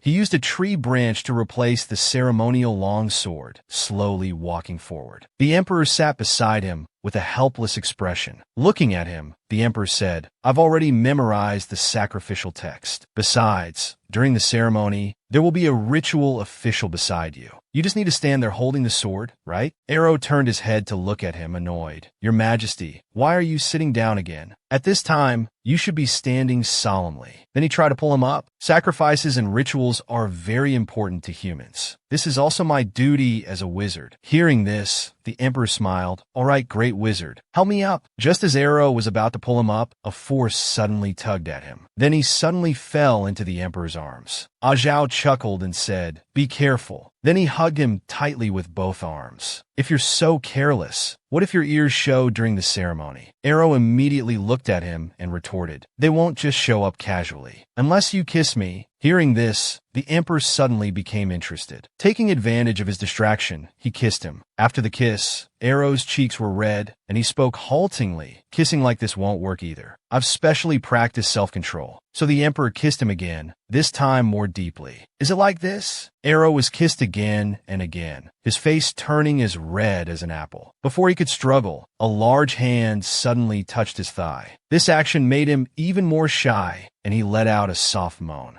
The next second, with a thud, Arrow was pinned to the ground by the emperor. He hurriedly reminded him about the fasting. The emperor helplessly said he knew. I just wanted to see if you have a tail or something besides your ears. These past few days, I've been following your every word, fasting properly. Arrow thought to himself, that's hardly proper. The emperor suddenly leaned in close to him. You silly little spirit, you have no idea how hard it's been for me to hold back. At this moment, Arrow looked at him seriously. I'm not a spirit, I'm a Yuling, you know. Hearing his words, the emperor suddenly stopped his actions. Then, a voice came from the other side. It was Pei Wanyin. Is your Majesty really picking wood here? Why is there no one around? It can't be wrong. Yang Zeng, let's go check over there. The emperor, seeing the two approaching, felt a wave of nervousness. By the time the two arrived, the emperor was already sitting cross-legged on the ground with Arrow, looking serious. But Pei Wanyin sensed a hint of intimacy between the two of them. Seeing the visitors, the emperor pretended to be calm, and told Arrow to leave first. Pei Wanyin watched his act with an awkward expression. Then, they handed him the letter they had received. After reading it, the emperor looked at the two of them. Is there any evidence for this matter? Is it related to Yin Fang? Pei Wanyin lowered his eyes and said there was none. But Yin Fang was particularly concerned about Yulin, feeling it couldn't be unrelated to him. Yin Fang had been the right chancellor since the previous emperor's time. He was good at planning and decision-making with a meticulous mind,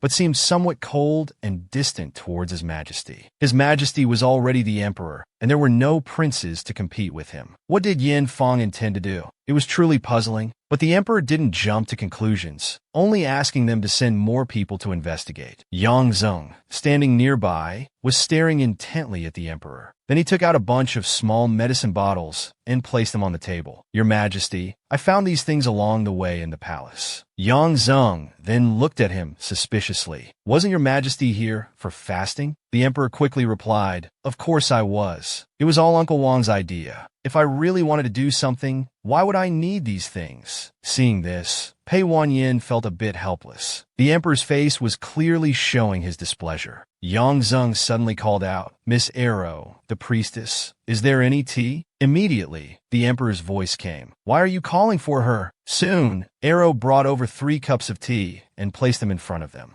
Then, putting the tray in front of her, she politely said, Please enjoy. After saying this, she turned and left. Seeing Yang Zeng still staring at Arrow, the emperor coughed and continued talking about that matter. But Yang Zeng suddenly spoke up, Is she ordinary? I remember Your Majesty likes beautiful women. Hearing this, the emperor looked shocked. At this point, Pei Wanyin looked at him. Will Your Majesty make her a consort? Or perhaps the empress? Hearing this, the emperor's mind suddenly felt like it was exploding. Pei Wanyin continued, I've had people investigate. Miss Arrow is only known to have been brought by the national preceptor, but her background is completely unknown. For a woman of such unclear origins, Your Majesty, you are the emperor. If it's Your Majesty's private affair, we would be happy for you. But if it concerns state matters, please think thrice. Hearing this, the emperor lowered his eyes. I understand. In the evening, Arrow sat alone on the roof, looking at the night sky. When the emperor came over and saw her on the roof, he asked what she was doing climbing so high. Hearing his voice, Arrow looked down at him. I'm looking at the stars. So the emperor also climbed up and sat beside her. Junyan brought a pile of memorials. I'll be busy for the next few days. Thinking of today's events, Arrow asked him, Are the emperor's relationships with his officials always this good? The emperor looked at her intently. They're not just my officials, but also childhood playmates. Now they're also trustworthy people. Afterwards, they looked at the stars and the sky together. The emperor sighed. The starry sky never gets boring to look at. Arrow's eyes gradually turned cold. After all, most mortals can't see it. This world is full of spiritual energy. By absorbing enough spiritual energy, living beings can transform into immortals. Even inanimate objects like soil and stones can become spiritual. Sometimes when one spiritual energy consumes another, it grows a little bit. If it can keep eating and doesn't get eaten itself, it will become a new living spirit. For a spiritual energy to become a living spirit, it needs to eat a lot, and spiritual energy has no consciousness. The demon clan would nurture spiritual energies that could become living spirits. And I was nurtured by the spirit demons living in the imperial palace.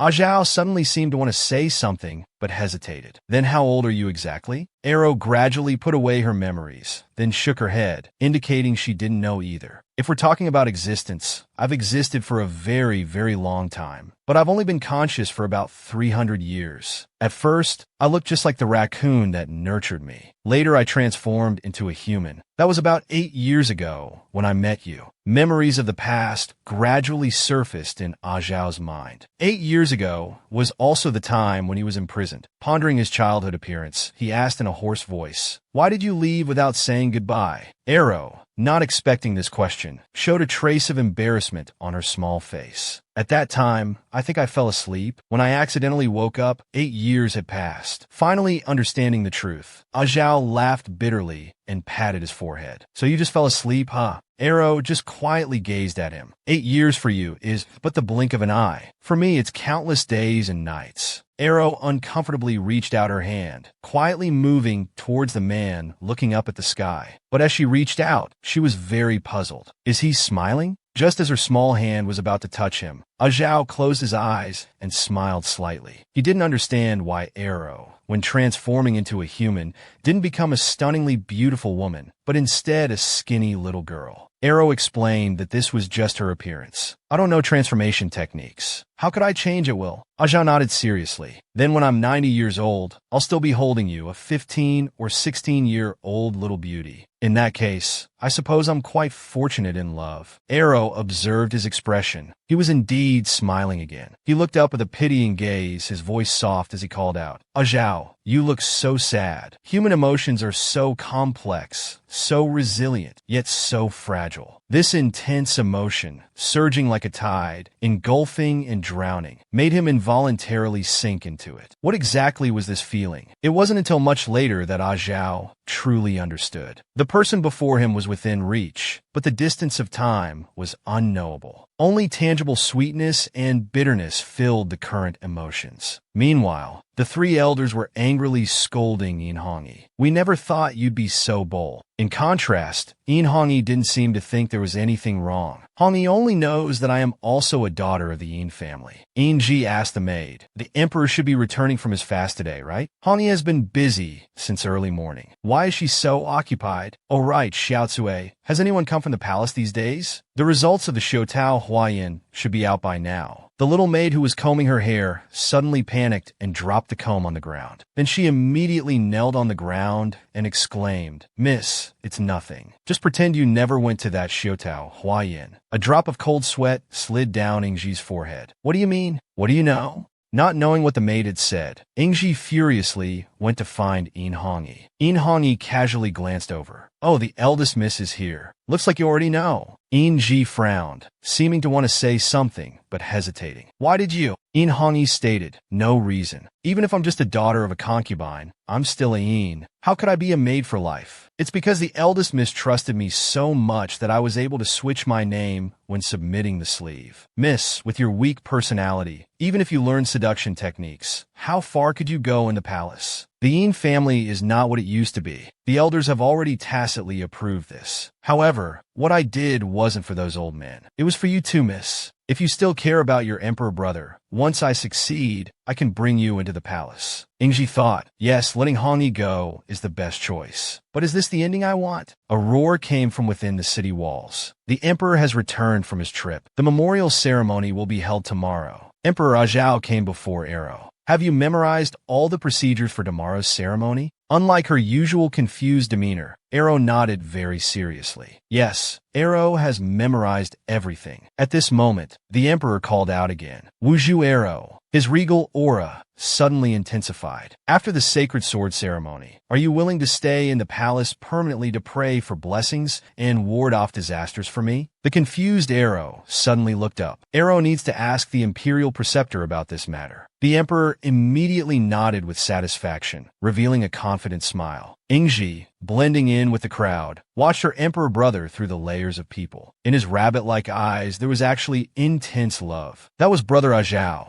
What was he saying to that Wuju woman? And she, Ingji, could only catch a glimpse of him like this in the crowd. The dispirited Ingji planned to return to the mansion, but couldn't find the carriage she came in. As she turned back to search, a deep voice calling her name suddenly came from behind. Ingji looked at the newcomer with suspicion, her small face instantly turning pale. It was Fong Rong in disguise, who mercilessly scolded Ingji. You've caused me great misery. Ingji, completely bewildered, shook her head in panic. Miss Fong Rong, I haven't done anything. Fong Rong exclaimed. Don't pretend. I had someone investigate thoroughly. Those two beasts who insulted me had contact with your maid. Even if you didn't do it personally, how can you say you knew nothing about it? Can you say you didn't feel the slightest bit of schadenfreude when you learned of my plight? I know you hate me, just as I hate you. Compared to you, I appear so arrogant and domineering. Don't put on that kind of expression. You're nothing but a coward playing deaf and dumb. I'm about to be sent out of Huangdu to spend the rest of my life in some unknown place. Before that, I want to slash that hateful face of yours. With that, she directly slashed at her with a sharp object. The innocent Ingji could only scream for help in her heart, watching helplessly as the silver needle came close. Unexpectedly, just as she tightly closed her eyes, a dark red figure suddenly appeared. Yin Fang's casually thrown sleeve instantly crushed the silver needle to powder. The utterly shocked Ingji was still in a daze for a long time. As she came to her senses, she realized it was Lord Yin who had saved her. When did he arrive? Before she could ponder, Yin Fang spoke first. Miss Ingji, I happened to block a misfortune for you by chance. However, today wasn't a coincidence. I came specifically to find you. Then he pointed to a carriage. Ingji wildly guessed in the room. Is this Lord Yan's private residence? Why did he bring me here? Lord Yan was already over 30, more than 10 years older than Ji, and it was said he was deeply in love with his first wife. Just then, Lord Yin came before her, approaching slowly with unhurried steps. Then he reached out and pinched her cheek. Ingji's small frame instantly stiffened in fright. Yin Fang forced her to come before him. Only then did he realize she indeed didn't know seduction techniques. Ingji, thrown aside mercilessly by Lord Yin, lay on the ground breathing heavily in pain. She asked in surprise, My lord, how do you know about the seduction techniques? This is the Yin family's generations-old secret. Yin Fang waved his hand dismissively. After generations of licentious women mingling in the palace, what real secrets are left? To think it has fallen so low now, wanting a daughter of a concubine to replace the eldest miss of the main wife. Ingji also calmed down from her shock. She then lowered her head and apologized softly. Ji is useless. Yin Fang suddenly leaned forward and said, Miss Ingji is very good. The 3 empresses of the Yin family. Do you really think they succeeded with such low-level seduction techniques? Ingji, being embraced, tried to break free, completely unclear about what Lord Yin wanted to do.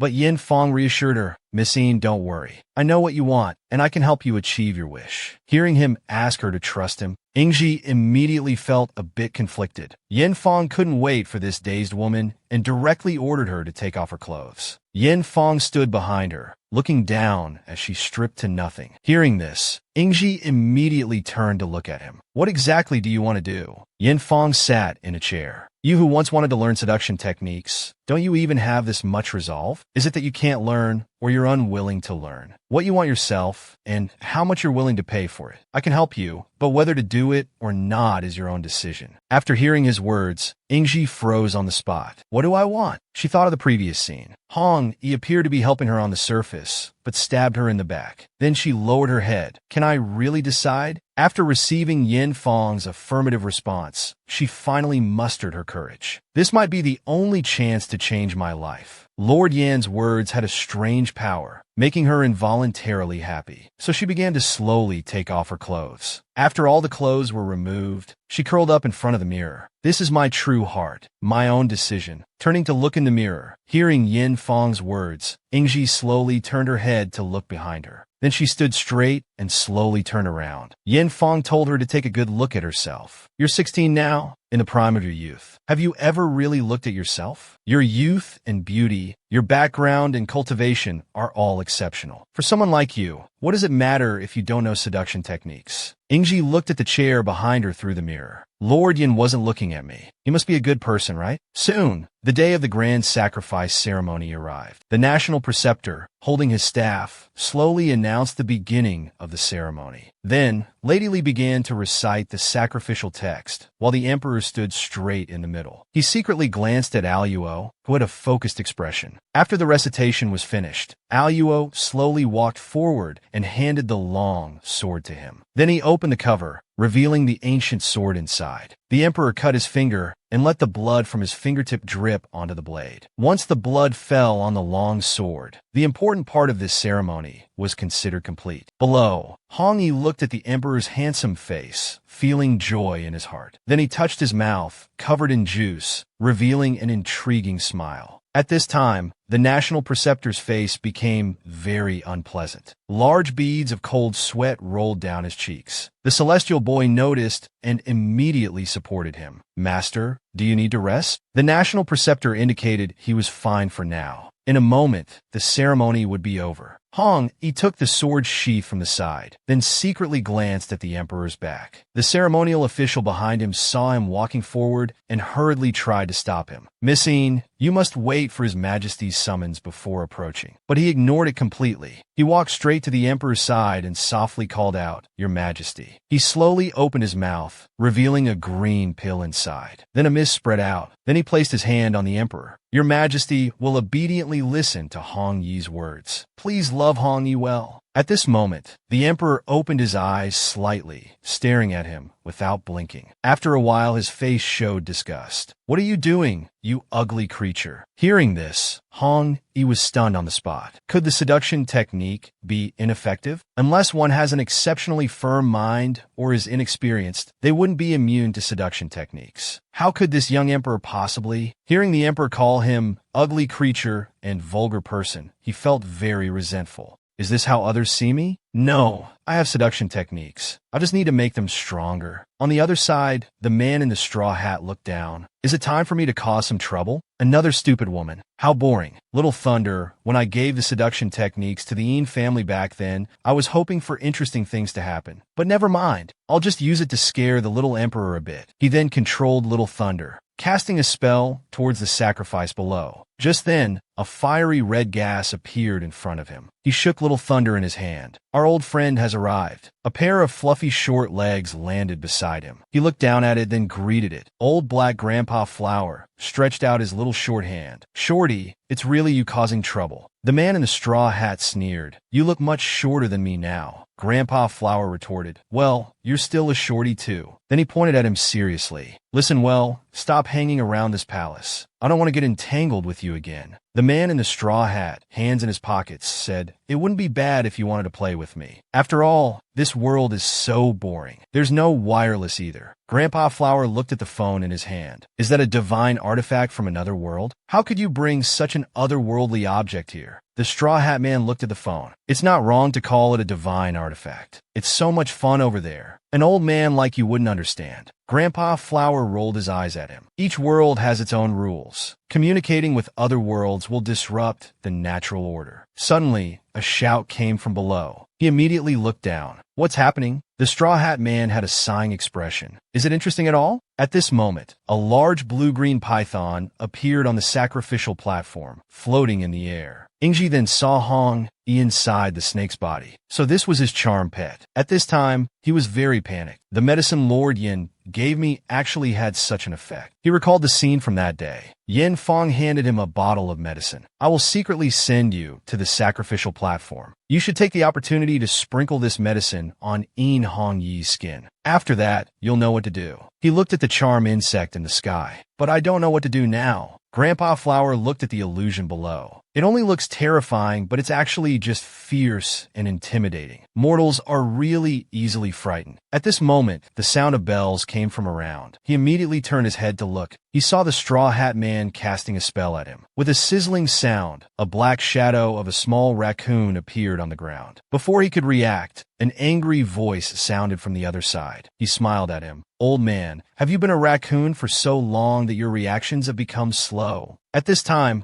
Grandpa Flower had turned into a handsome young man. He looked at him angrily. Do you know how many years it took me to find such a handsome and perfect fur? You just ruined it like that. Hearing this, the Straw Hat Man laughed. Being able to see you so angry, I guess my trip wasn't wasted. Then he left with a bye-bye and disappeared. Grandpa Flower heard his words and looked confused. Bye-bye. Then he glanced back at the situation over there. Those mortals should be able to handle it themselves, right? If it weren't for Aluo, I wouldn't even care. On this side, the soldiers thrust their spears in, only to find that their weapons could pass through the snake. Is it an illusion? The emperor suddenly stepped forward. The others immediately shouted, Protect His Majesty. Please retreat quickly. But he still stood there. Is this the legendary snake demon? If the legend is true, he took out the ancient sword in his hand. Then can I slay it like my ancestors did? So he walked forward and thrust the ancient sword in. Unexpectedly, it also passed right through. Seeing this, he cursed, Damn it, we can't even touch it. On the other side, Aluo stood in front of the giant snake, examining it carefully. Just then, a voice sounded from behind. The celestial boy, supporting his master, looked at him. Miss Aluo, can you deal with this monster? Aluo indicated that dealing with it wasn't difficult. However, this thing is disgustingly. It doesn't seem tasty at all. I don't want to eat it. Then he made a disgusted expression. The master and the celestial boy fell silent after hearing his words. A soldier stepped forward to persuade the emperor. It's too dangerous here, but he told the man to step back. His eyes were fixed on the giant snake. Is the legend just a legend? Justice is nothing more than mortal. I was born to be an emperor. What am I to be as an emperor? Unexpectedly, after his blood merged with the long sword, that illusory giant snake was actually split open by him. But the next second, the giant snake suddenly opened its mouth wide and attacked him. Seeing this, Ingji below showed a worried expression. Brother Ajao was in danger. He looked at Hong Yi inside the giant snake's body. He was inside the giant snake. Could no one else see it except me? What should I do? Hearing others anxiously calling out, "Your Majesty," he was very panicked at this moment. The emperor thought he would be swallowed by the giant snake, but when he opened his eyes, the scene before him surprised him a bit. Arrow, standing nearby, looked over there with some surprise. Ingji was seen holding a spear, fiercely stabbing it into Hong Yi's body. At this moment, he had only one thought in his mind: don't hurt anyone anymore. The emperor watched this scene, thinking, where did he come from? This giant snake was transformed from that woman just now. At this time, Hong Yi had somewhat regained consciousness. He looked at the person in front of him and slowly spoke. "Miss, you actually?" Ingji lowered his head, constantly apologizing to him. "I'm sorry."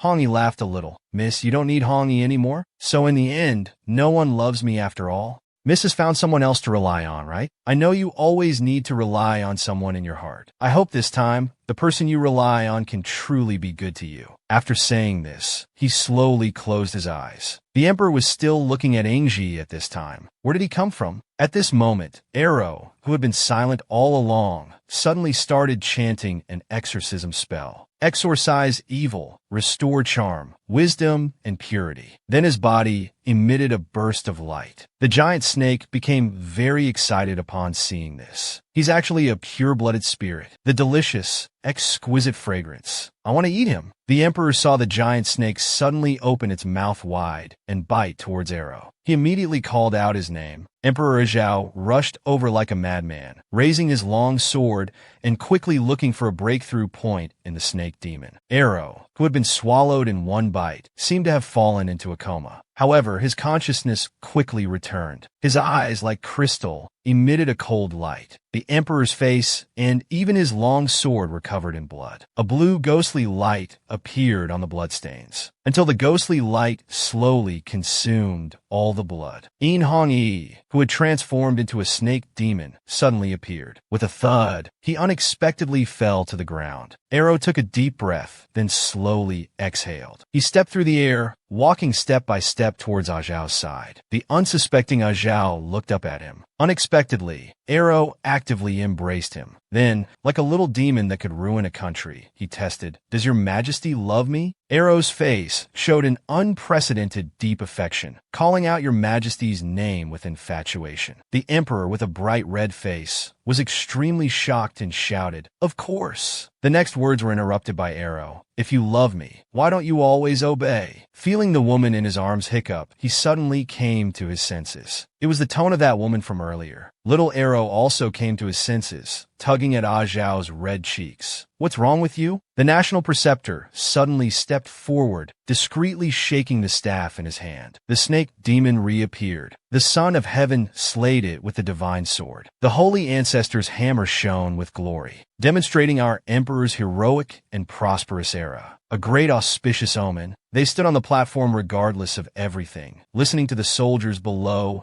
sincerely repeating, "Prosperous era, great fortune." In the distance, Ingji knelt on the ground with her head lowered, sinking into deep confusion. The emperor thoughtfully looked to the side, coldly observing this woman who remained kneeling. Ingji didn't notice the emperor's gaze. Instead, she still knelt respectfully without rising. After the ceremony, as if truly blessed by the gods, the people were at peace and court affairs ran smoothly. At this time, the emperor dissatisfiedly stretched out his tightly bound hand, indicating that this was indeed inconvenient. it. Wan Yin worriedly reminded His Majesty, "You must rest well. Although it's just a flesh wound, that divine sword is 1,000-year-old iron." Looking back later, that divine sword was still just an old piece of iron. The wielder remained a powerless mortal. The emperor's miracle that day would eventually become an unverifiable legend. The emperor hurriedly wanted to go out, telling the two directly, "Today is the day Arrow moves into the palace." When he heard Wan Yin trying to dissuade him, Emperor Zhao had already thought of a countermeasure. "I know. Being an emperor is my destiny. Meeting him is also my destiny." Although the small miracle couldn't change the world, it illuminated the young man's heart. Prince Kong approached His Majesty with a flattering face. How well was the woodcutting at Qingxin Palace handled? Unexpectedly, the emperor turned and left directly. "Uncle is very capable. The North Garden needs rest. Thank you for your trouble, Uncle." Surprisingly, one wave hadn't settled before another arose. Ingji suddenly blocked the emperor's path. When she knelt down to pay respects, the emperor silently turned around. "You are Ingji." Ingji didn't make any inappropriate moves. Instead, she silently pondered what to do next. Ingji, skilled only in embroidery, now had no other wishes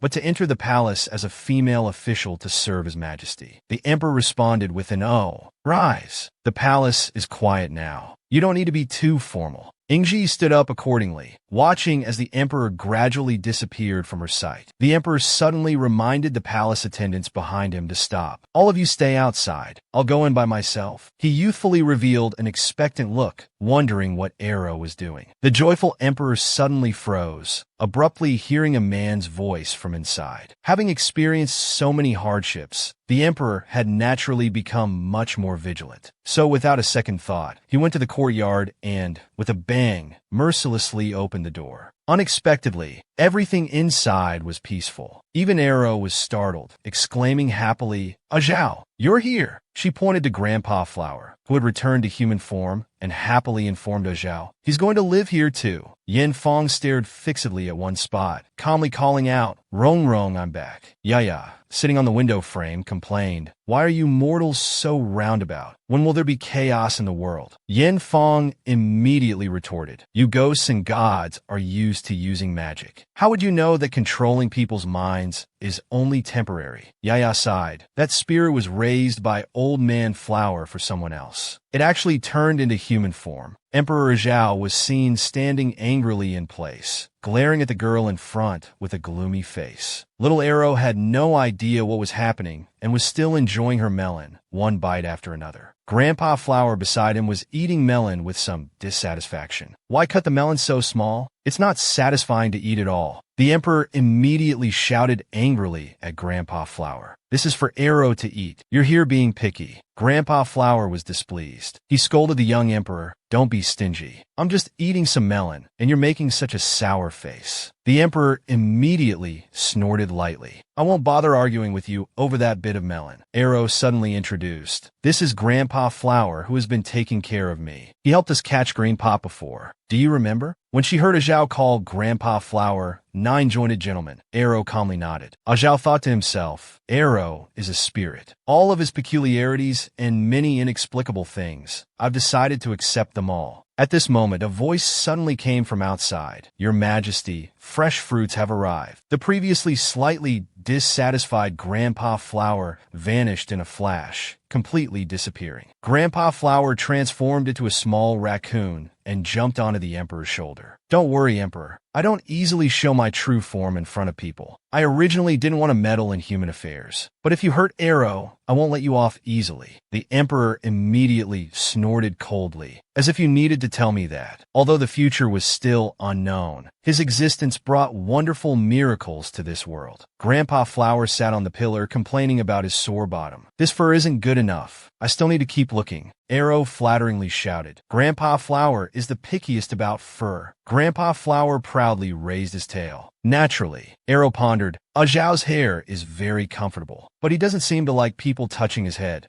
Grandpa Flower was puzzled. He asked if she liked that boy. Unexpectedly, Arrow calmly admitted it without hesitation. The originally raccoon-transformed Grandpa Flower suddenly changed, landing beside Arrow in human form. You answer so readily. Do you understand that liking between people is an extremely complex matter? Arrow was unconcerned about this. Whether it's simple or complex, even the tiniest feeling of liking, Arrow wants to cherish. Because this might be the most delicious thing in the world. The emperor being discussed was reviewing memorials. Wang Yin was complaining about Yang Zeng. He's probably still busy taste-testing the daughter cakes his little sister made. Hearing the emperor's curious question, Wang Yin smiled, about to give a thoughtful, detailed explanation. Suddenly, Yang Zeng burst open the door with a bang, shouting angrily, "Wang Yin!" He then threw over a cloth package, saying, "These are daughter cakes my little sister made for you." Wang Yin, still extremely puzzled, suddenly had his collar violently grabbed by Yang Zeng. Before he could ask, Yang Zeng growled through gritted teeth, "What did you do to my little sister?" The emperor slowly put down the memorial he was reviewing, with a face eager to watch the drama, secretly munching on melon seeds in his heart. Yang Zeng was forced to recall what had just happened. His little sister had actually said to him, "Big brother, I like Brother Wang Yin. Can you go to his mansion and propose marriage for me?" The little sister hugged the cloth package, full of hope as she asked her brother for help. "I want to marry him. Brother Wang Yin is cultured and gentle. Our two families are also well-matched. Moreover, the Pei family has good morals. The men don't casually take concubines." Yang Zeng was so angry he wanted to argue. His little sister suddenly threw out 2 cakes, directly stuffing them into the mouths of the 2 who were fighting. After dealing with the 3rd and 4th brothers' fight, she immediately brought the topic back. "I know about the 4 ladies who were once engaged to Brother Wang Yin, but they all have nothing to do with Brother Wang Yin, right?" Yang Zeng turned to leave, extremely speechless. "You little girl, where did you learn all this?" "Big brother will pretend he never heard you say it." Wang Yin immediately broke out in a cold sweat. "I've always treated your little sister like my own sister." Hearing this promise, Yang Zeng reluctantly loosened his grip. "As long as you know where you stand. Maybe she'll forget about it in a while. Keep the cakes my sister made. Don't worry, they're decent. Won't kill you. At worst, you'll have diarrhea for a few days." The emperor, who had enjoyed the show, suddenly spoke up. "So,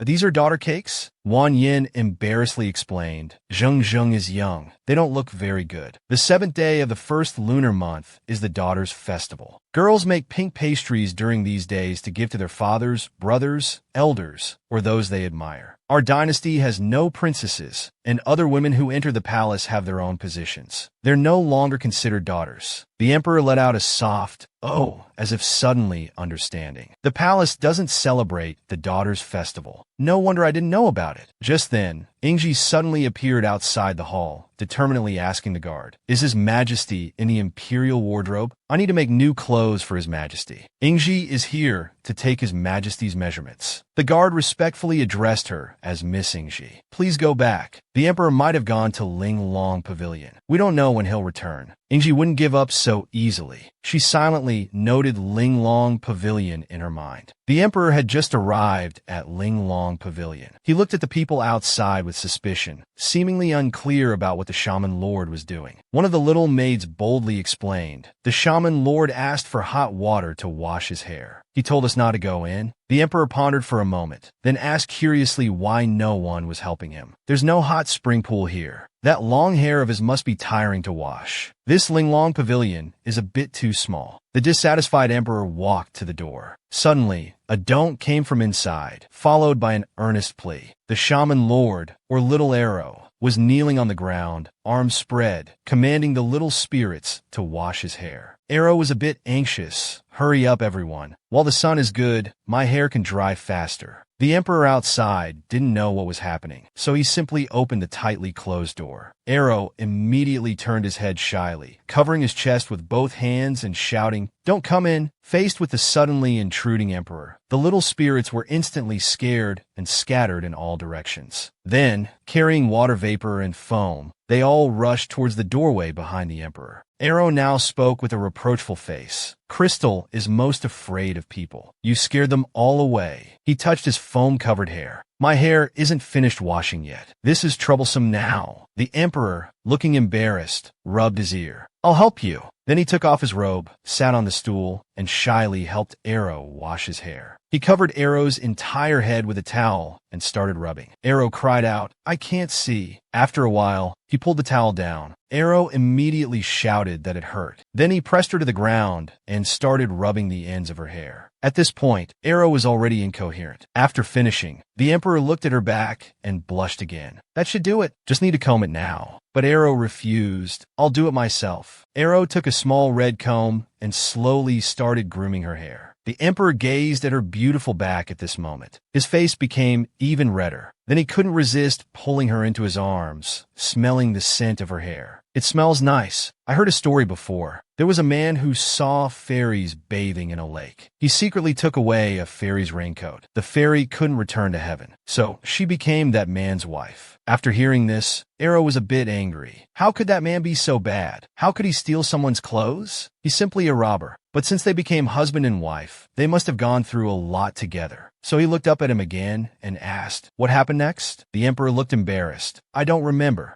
How would I remember those women's stories? They're just about men plowing and women weaving, talented scholars and beautiful ladies, and daughter cakes and such." The food-loving Arrow immediately caught the key word. "Are daughter cakes delicious?" The Emperor rested his chin on top of Arrow's head. "It's not about whether they're delicious or not. If you were an ordinary girl." Before he could finish, there was a knock on the door outside. "Your Majesty, the ministers are waiting in the main hall." Hearing this, he replied, "I know." Then he put on his robe. "I'll go first." Yin Fong is quite persistent. Looking at Arrow sitting dazed in the chair, he finally couldn't resist and kissed him on the forehead. He left with a promise. "I'll come see you when I'm free." After he left, Arrow sat there touching his forehead. After finishing combing his hair, he sat by the window looking outside. Then he asked the maid behind him, "Do you know about daughter cakes?" The little maid hesitantly replied, "Is the master asking me?" Daughter cakes have no set recipe. They're just pink pastries made by young girls and given to people they like. He immediately asked if she could teach him. The maid hurriedly said, "How could I be qualified to teach the shaman lord?" Meanwhile, Ingji suddenly received a message from a maid. The shaman lord at Linglong Pavilion was requesting her presence. Under Ingji's instruction, Arrow started kneading the dough skillfully. Ingji was now watching him intently. Arrow looked at the formed dough and asked, "Is it like this?" Hearing his voice, she quickly confirmed, "That's right." Arrow, looking at the dough, decided to knead it a bit more, thinking it would taste better. Ingji secretly observed him. This was the master of the house. Though not fully grown, his eyes held a charming allure. Perhaps due to his status, he also had a unique air of detachment. This was the only woman by his majesty's side. Seeing the pastries the maid brought, Arrow immediately went over. "What's this? Let me taste." The maid told him these were dried fruits for the filling. He suddenly asked Ingji, "How do you make the cakes pink?" Ingji told him, "For sweet ones, we usually use rose or berry juice. Red yeast rice can be used for savory ones." But he looked confused. "Can it be any flavor? Is the color most important?" Ingji quickly waved her hands, saying no. She lowered her eyes, her cheeks tinged with a blush. "The most important thing should be the sentiment, right?" Hearing her words, Arrow kept repeating sentiment to himself. Then he started making the cakes while muttering. Ingji asked him who he was making the daughter cakes for. He directly said, "For the Emperor." Ingji was shocked, thinking, how straightforward. Then he continued, "Also for Grandpa Flower, the national preceptor, and Tong Tong. And I'll make one for Miss Ingji too. Thank you for teaching me." He finished with a sweet smile. Ingji touched her chin, staring at him blankly, then replied, "You're welcome." The Emperor returned to the palace and looked at the pile of memorials on the table. "Are these all for me to review?" Yin Fong behind him answered, "Yes, indeed." Then the Emperor couldn't help but sigh. "If I were to read them carefully, it would take at least 10 days or so." At this moment, Yin Fong spoke. When the late Emperor was alive, he always responded within 3 days. Now, everyone is waiting for instructions. Since Your Majesty's ascension to the throne, you've made many changes to the late Emperor's policies. The affairs you handle now far exceed what the late Emperor did. The Emperor recalled his childhood. The late Emperor not only had exceptional abilities, but also worked tirelessly and endlessly. At this moment, he lowered his eyes, about to speak. But Yin Fong suddenly said, "Your Majesty is still young at heart. How can you compare yourself to the late Emperor?" Hearing this, he immediately raised his head defiantly. "I will finish processing them within 3 days." After days and nights of reviewing, the prince suddenly appeared. Seeing the dark circles under his eyes, he asked, "What happened to you?" He lay on the table, looking exhausted. I haven't slept for 3 days and nights. Wang Yin took sick leave these 2 days, and Yang Zeng is nowhere to be found. At this moment, the prince suddenly took out a small plate with a happy face. Your Majesty, look at this. What is it? I heard that the shaman girl was making daughter cakes, so I asked her for one. Hearing this, the emperor immediately raised his head. This is made by Arrow. Just then, a soldier's voice came from outside. The celestial boy from the glass pagoda requests an audience. After the celestial boy finished relaying his master's message, the emperor asked what he was holding. He explained it was a pastry made by Miss Arrow. He said it was for his master and him to try. Hearing this, the emperor's face filled with resentment. The little spirit in the tree looked at the emperor, wondering anxiously what he was going to do. His expression didn't look good. Then it glanced at the cake in its hand. Why give such a good pastry a strange name like daughter cake?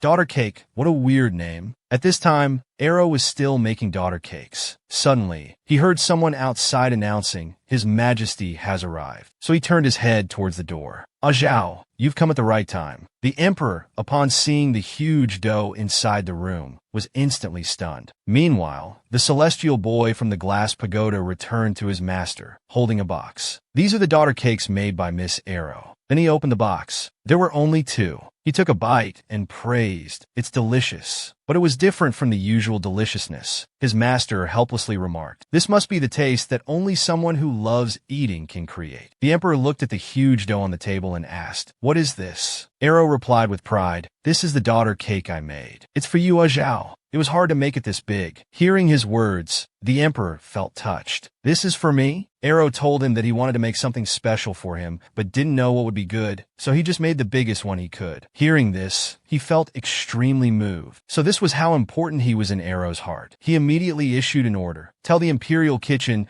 they don't need to prepare my meals for the next few days. Then he pulled Arrow into his arms. I'll eat it all. My silly Arrow. Arrow, being held tightly, started to blush. After a while, noticing he hadn't spoken, Arrow couldn't help but ask, Are you asleep? Meanwhile, Ingji stood outside, looking conflicted. Should she go find His Majesty? Suddenly, she looked up and saw Yin Fang. She immediately called out to him. Looking at the right minister walking towards him, he suddenly blushed. Then he handed the box in his hand to him. This is made by Ingji. Consider it a thank you for helping me enter the palace, sir. Yin Fang opened the lid and was surprised to see what was inside. Daughter cakes. At this moment, Ingji noticed a hole in his sleeve. She happened to have a needle and thread, so she offered to mend it for him. Yin Fang immediately expressed his gratitude. After finishing the sewing, Yin Fang looked at her. I'll accept this. However, Miss Ingji, don't forget why you entered the palace. These words made Ingji's eyes widen. Then she lowered her gaze. Aji understands. Yang Zhengzheng was walking on the road when suddenly someone greeted him. So he went up to that person. Sister Sharu, how have you been? Li Sharu chuckled. I'm the same as always. Suddenly, he noticed the person behind Li Sharu. It was a pink-haired girl greeting him. Hello, you can call me Hui. Li Sharu asked if they had sent out the daughter cakes. Yang Zhengzheng said his brother had already helped him send them out. Hui looked shy. I still don't dare. Li Sharu told her, if you don't dare now, you'll miss your chance. Next time, he might be your brother-in-law. Suddenly, she had a mischievous smile. By the way, do you know? I heard there's a peddler selling a kind of dye called Infatuation Peach Red. If you use it to make daughter cakes and give them to your sweetheart, it will make them infatuated with you.